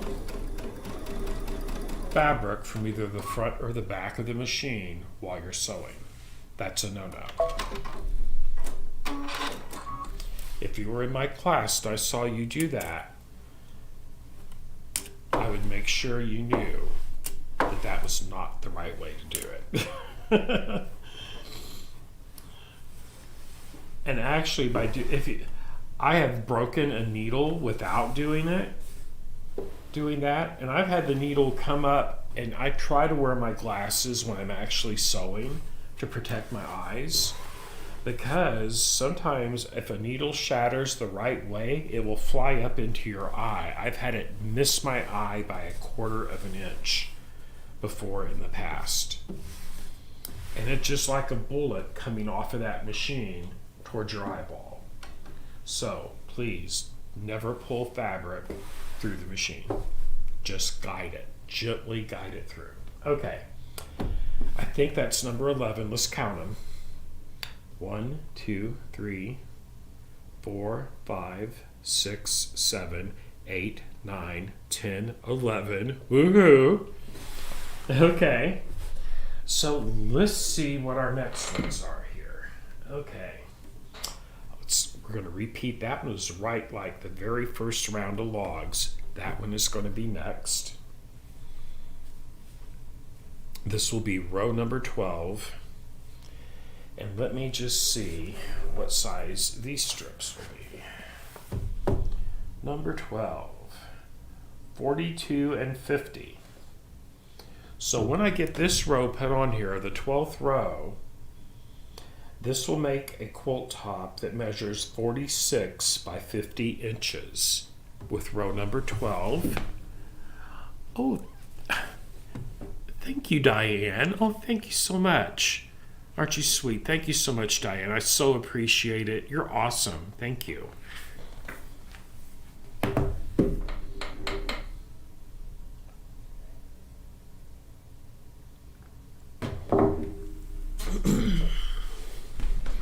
And what that is that Diane just did, she just did a super chat. If you look at the bottom of your chat window, you'll see a little where you can add a reaction or show your support and all that kind of fun stuff.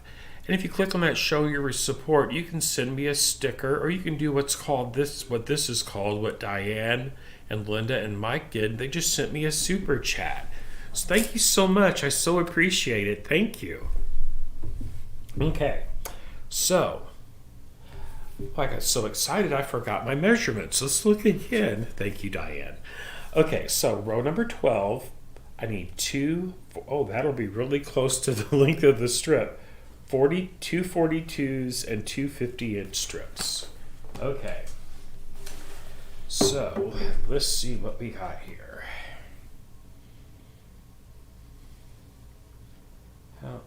And these will be a different size because, oh, that's a long one. How long is that? Let's see what we got here. Selvage, I did not cut these selvage to selvage because I wanted these stripes going in towards the center of the quilt. If I went selvage to selvage, the stripes would have went this way. And on this one, I wanted them going that way, which is what the picture in the book showed, and I liked how that looked. Blah, blah, blah. So let me check the length of this. I'm going to roughly check it. And 36 right there. Oops, come here, you. 36 and 14 would make 50. Should be right there.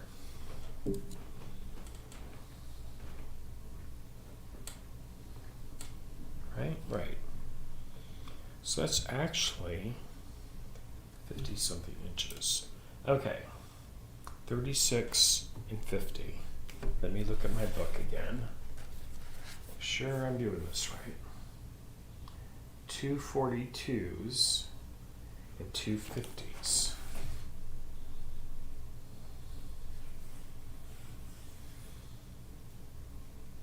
Okay. Could be another 50 right there. So this will be my 2 50s. So I'm actually, now that they're getting super long, I'm going to measure it a slightly different way. There.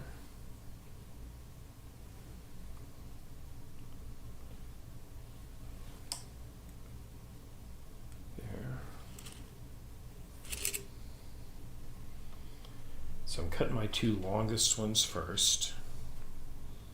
Pretty sure I'm going to have plenty of fabric for this. There's my 36.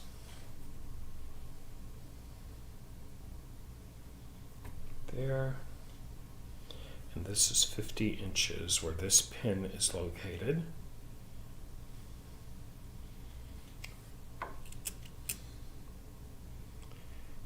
put another pin in it. There we go. Take out that 36. Yep. Then I'm going to fold that in half right where those marks are to get my fold line.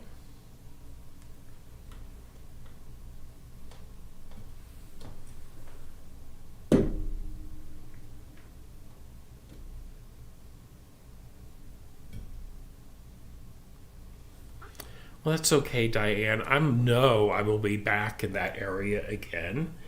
So I actually have to make some phone calls back up in that area to see how their fall schedule looks. I will be coming back to the Cleveland and Cuyahoga Falls area for sure. So we will have the opportunity to meet again. So there's my two 50-inch strips. Now I need two 42-inch strips. And let's see. If I take my fold line and put it at 0, and I go 21 inches from the fold line and cut, that would be 42. So 21 is what I'm looking for. I got my fold line. What I've got is my fold right here on the edge of the ruler. Thank goodness for the magnetic pins, or those have been all in the floor. Okay, so 42. Then I'll just lay it out and put a pin at the 21-inch mark, which, since it's folded in half, that would make it my 42-inch cut. Okay? So we'll see. We'll know real soon here how good that trick was. Okay. Then there's my scrappies. Make sure did it indeed. Have that on the fold mark. I'm pretty sure I did. Yes.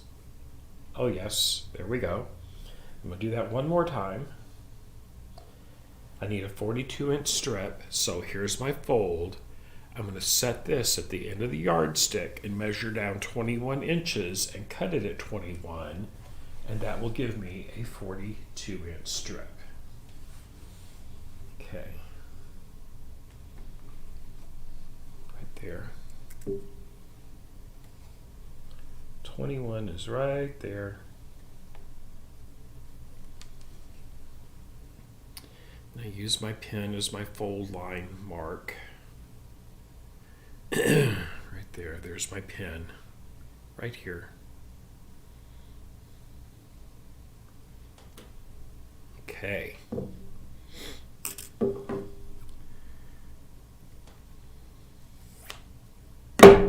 And I have my two 42s cut. That made it a lot easier, didn't it? I mean, I should have thought of that earlier, eh? Okay, so I'm going to do my two 42s first. Here's my two 50s. We'll put those to the side for right this second. And here's our next run right here.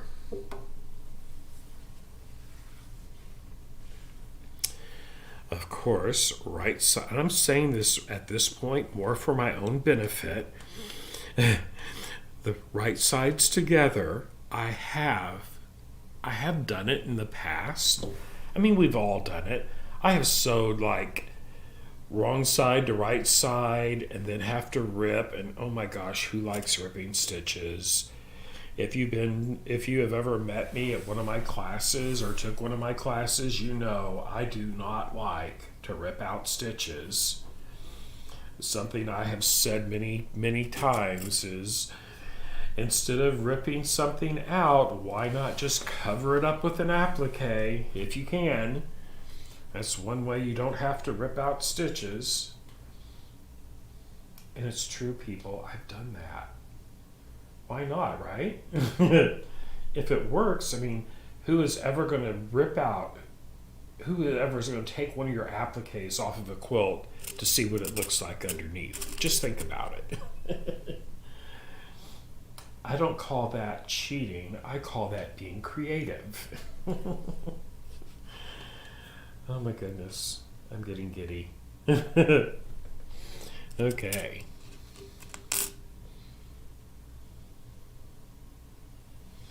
Okay, so there's one. Let's get that side sewed. It's going to be, check this out. We'll do a peek. Look how pretty that is going to be. The black and white stripes next to that. Because see, right here in this very center, there's the same fabric there and there. So that kind of frame, it actually adds continuity and brings the design together when you repeat an element like that that is so vivid. It's so vivid in the quilt. Okay, it's like an anchor fabric, for lack of a better word. That's actually a good word for it. It's an anchor fabric. It anchors all the fabrics together.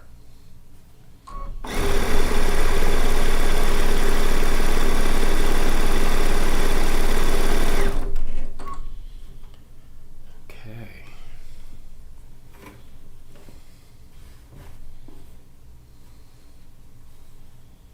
Come here, you. There you are. Just had to fill where that next pin was.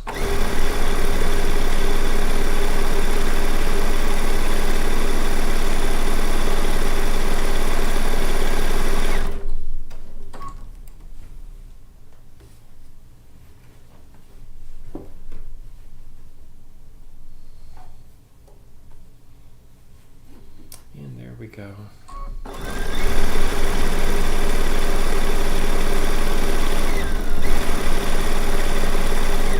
And yes, everyone, I have my machine, the slider on this machine. So the machine, when I press on that presser foot, sometimes I call it my gas pedal.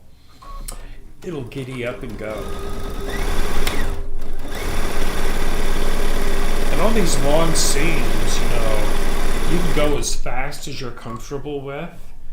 But what Linda said earlier, this would be the perfect quilt to piece on a serger.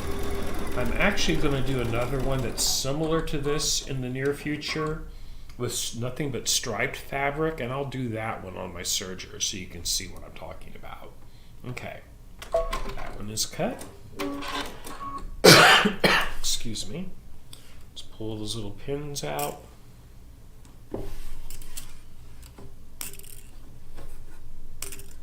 Okay, look at that. Isn't that beautiful? Check it out. Right here is the first instance up here at the top of the screen. There's that one. Okay. It's going to be so gorgeous.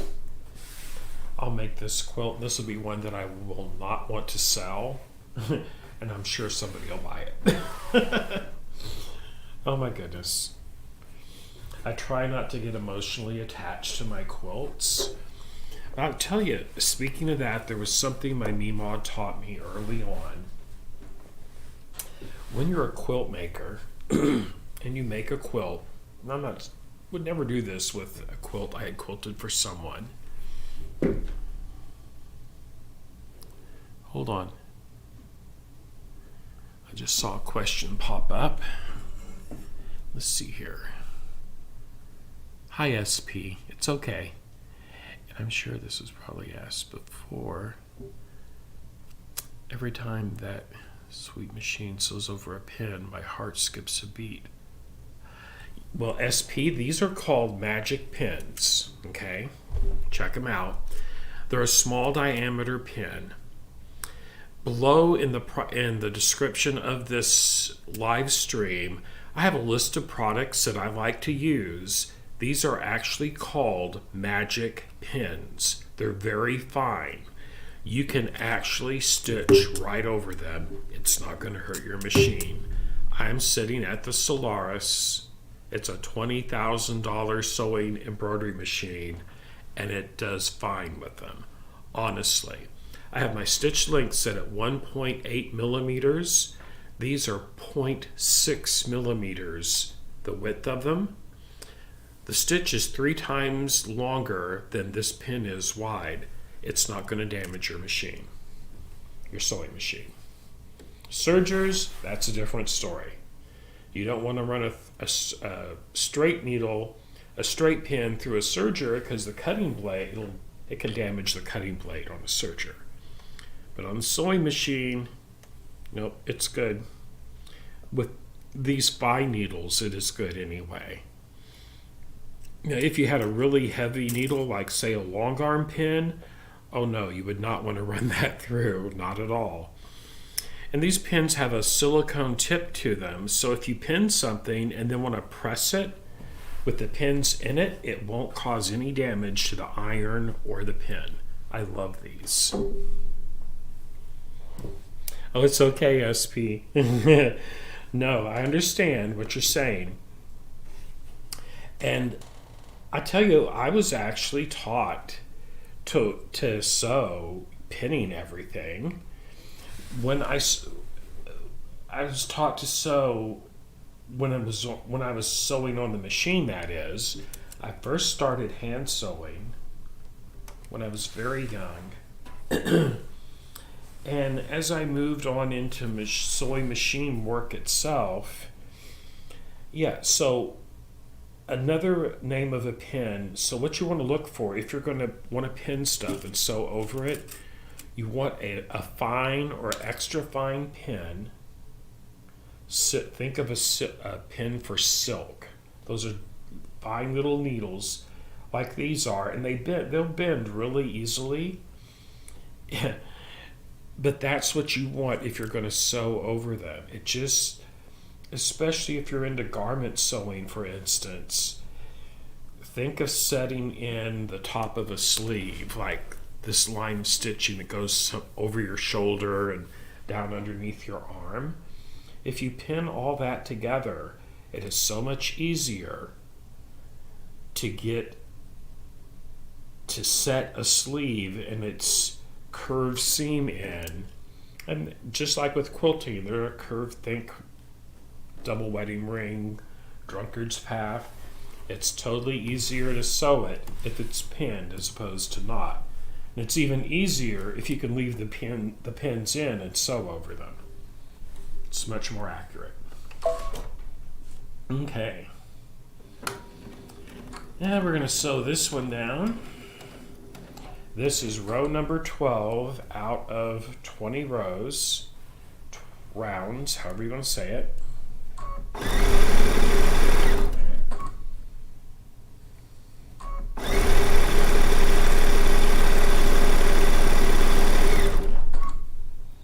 Now, if I was using a really tiny stitch, like say, for instance, if I had it set to 1 millimeter, I might think twice about sewing over a straight pin.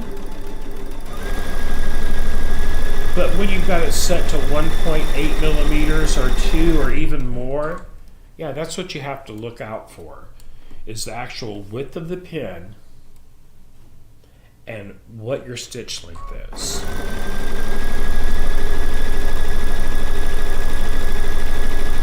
See how smooth that went over that? Easy peasy. It's not damaging a thing. Trust me, if I thought sewing over a pin would damage this machine, I would not be doing it.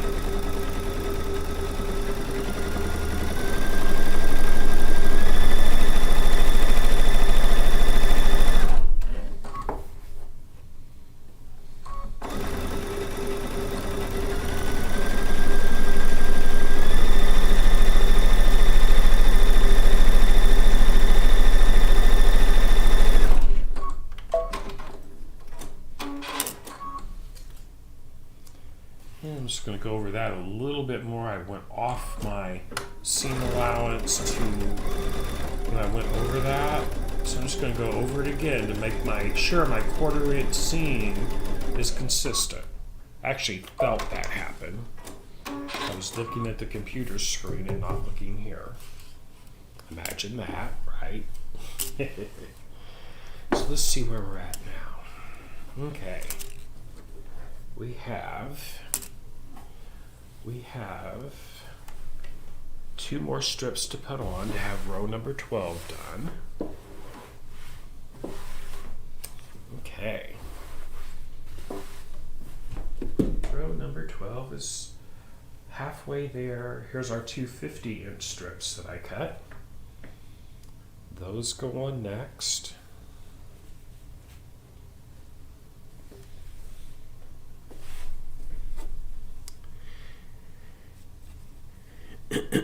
Excuse me.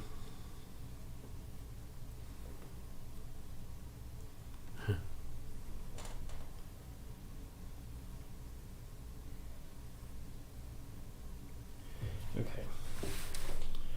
So I'm just going to put my thumb here and bring this over. Put a couple of pins in between from corner to corner.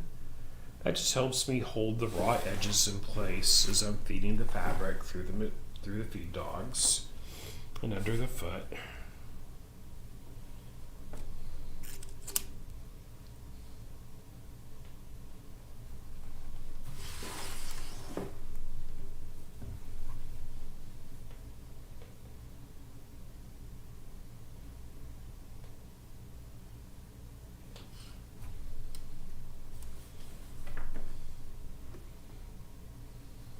There we go. That one's ready to sew.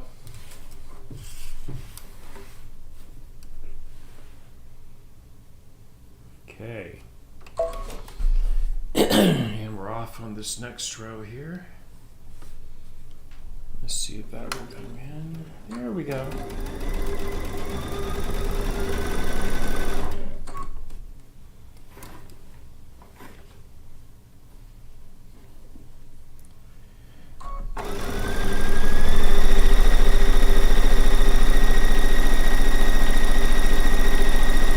Tell you something with this pattern.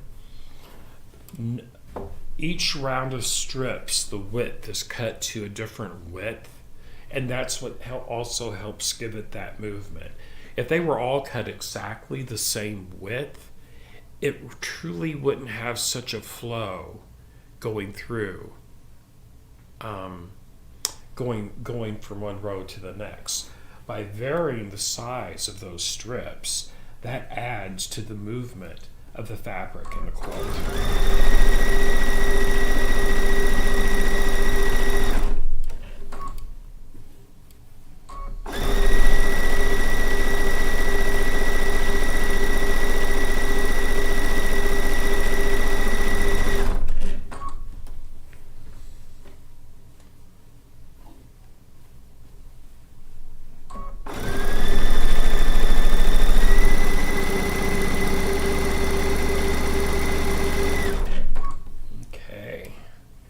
Moving right along here, my goodness.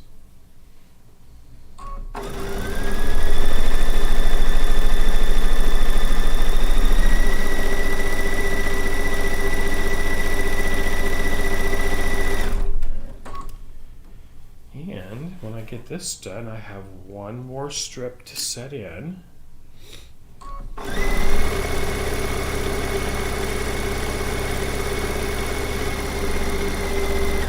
Then row number 12 will be complete.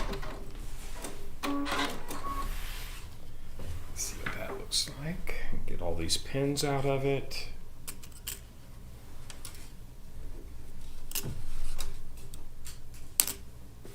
Okay. Oh yes, lovely. Lovely. Kind of like, now you see that corner on that here. See how nice that looks? Look at that. I just have one more strip to add to this one, and round number 12 will be complete. And there'll only be 8 more to go. And that is something we will do next Saturday for this edition. This will be, Saturdays will be our Quilts in Italy tour for the time being. But each quilt top that I make out of that book, I'm actually going to use use a different machine. The next one I do, it might be done on a serger, or it may be done on one of the other machines that I have. We'll see. Or it just might be this one again. I don't know. It's all good.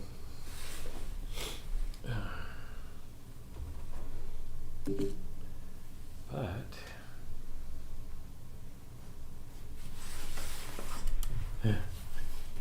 boy howdy, it's going to be like right on the I really wasn't sure how long to schedule this for, to be perfectly honest.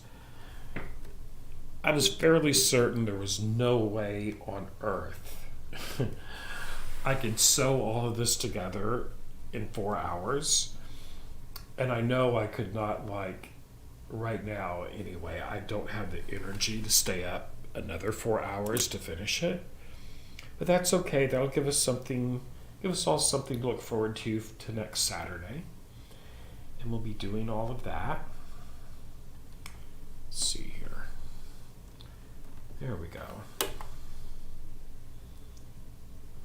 that sewn in.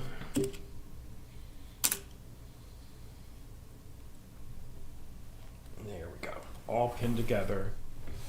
And this will put us at a good stopping point once I get this line sewed down. I will go back through. If you have any questions, of course, as always, type them in the chat window. And I will answer them, even if you leave a comment on the video after the video has ended. I do go back in and check and answer those comments. Everybody, for all my videos though, if you're watching the recording, I do have comments put on hold for review. Okay? I don't let them automatically go public, and I'll tell you why. Because there's a lot of people, for whatever reason, like to go on YouTube videos and leave links to unsavory websites, and that's all I'm going to say. You'll know what I mean by that. Not cool. So, yes, I have all comments to all of my videos held for review by me, and once I see that it's not anything nefarious, then I make them public and will answer them. Just so you all know that. You might think, gosh, I left a comment on there and it never showed up. It just means I haven't gotten to it and reviewed it yet to make sure it's okay to make it public.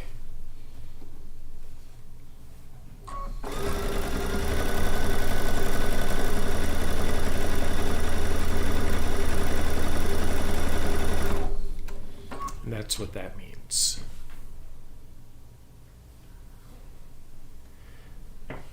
Yes, Mia, it is going to be lovely.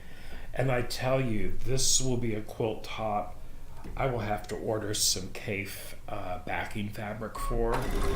I'm not just going to put any type of backing fabric on this particular quilt.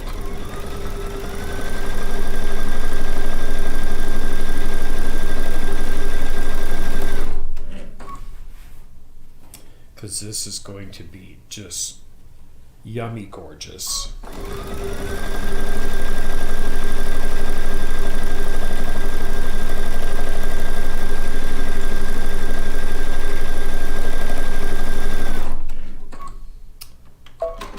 Okay, let's get all those pins out. We'll have a look at it.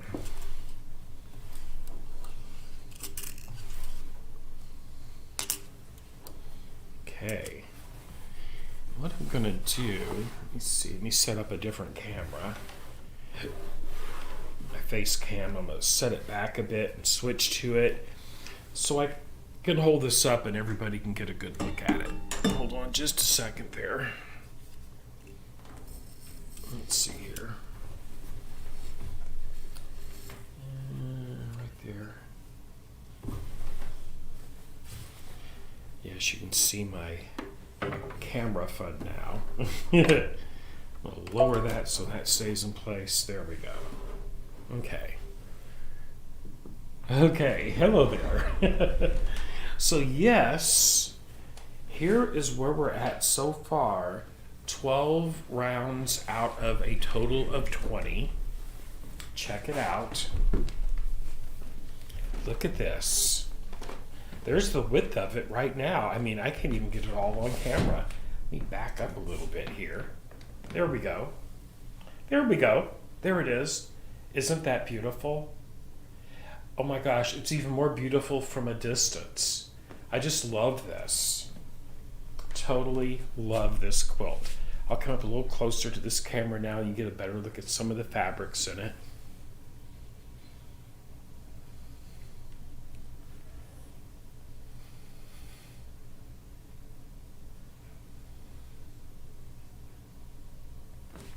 So lovely. Now, I will tell you, on the next one I do out of this book, I will have to order I'm gonna order K fabric. Since that book I think is 5 years old, I might have to substitute a whole different. I will use his fabric, but substitute a different combination of it with a current line, so that if any of you want to do that, you'll be able to do that as well. Gosh, I hope that made sense. Let me check out my. Oh. Yes, Mia, I will show you that. Absolutely. Oh, thank you, Linda. Thank you, Mia. Yes, so everybody, that wraps us up for tonight. And once again, this is what this quilt, the pattern for that quilt is in this book, Quilts in Italy. So on Saturdays, this is my Quilts in Italy live stream. There are 20 different quilt patterns in this book, and I'm going to make all 20 quilts, piece all of them, on Saturdays. So I'm just briefly kind of go through this so you can kind of get an idea of what this actually looks like. Hold on here. There we go. And it's full of, why it's called Quilts in Italy. He designed, of course, Kafe designs all the fabric and puts all these quilts together. But in his books, though, he photographs the finished quilts on location. These were all photographed on location in Italy with Kafe himself. You can see him on the back cover there. Okay. But there's 20 different quilt patterns in here. And there's some beautiful, oh my gosh, hold on. I got to show you one that I really like. Hold on. I just saw it as I was flipping through. It's hard, just like with Tula, it's hard to pick just one quilt that's your favorite. But this one's called Cloudy Skies. Look at that. Isn't that pretty? Love that one too. And love the fabrics in this one. This is called Alba. It's a beautiful one.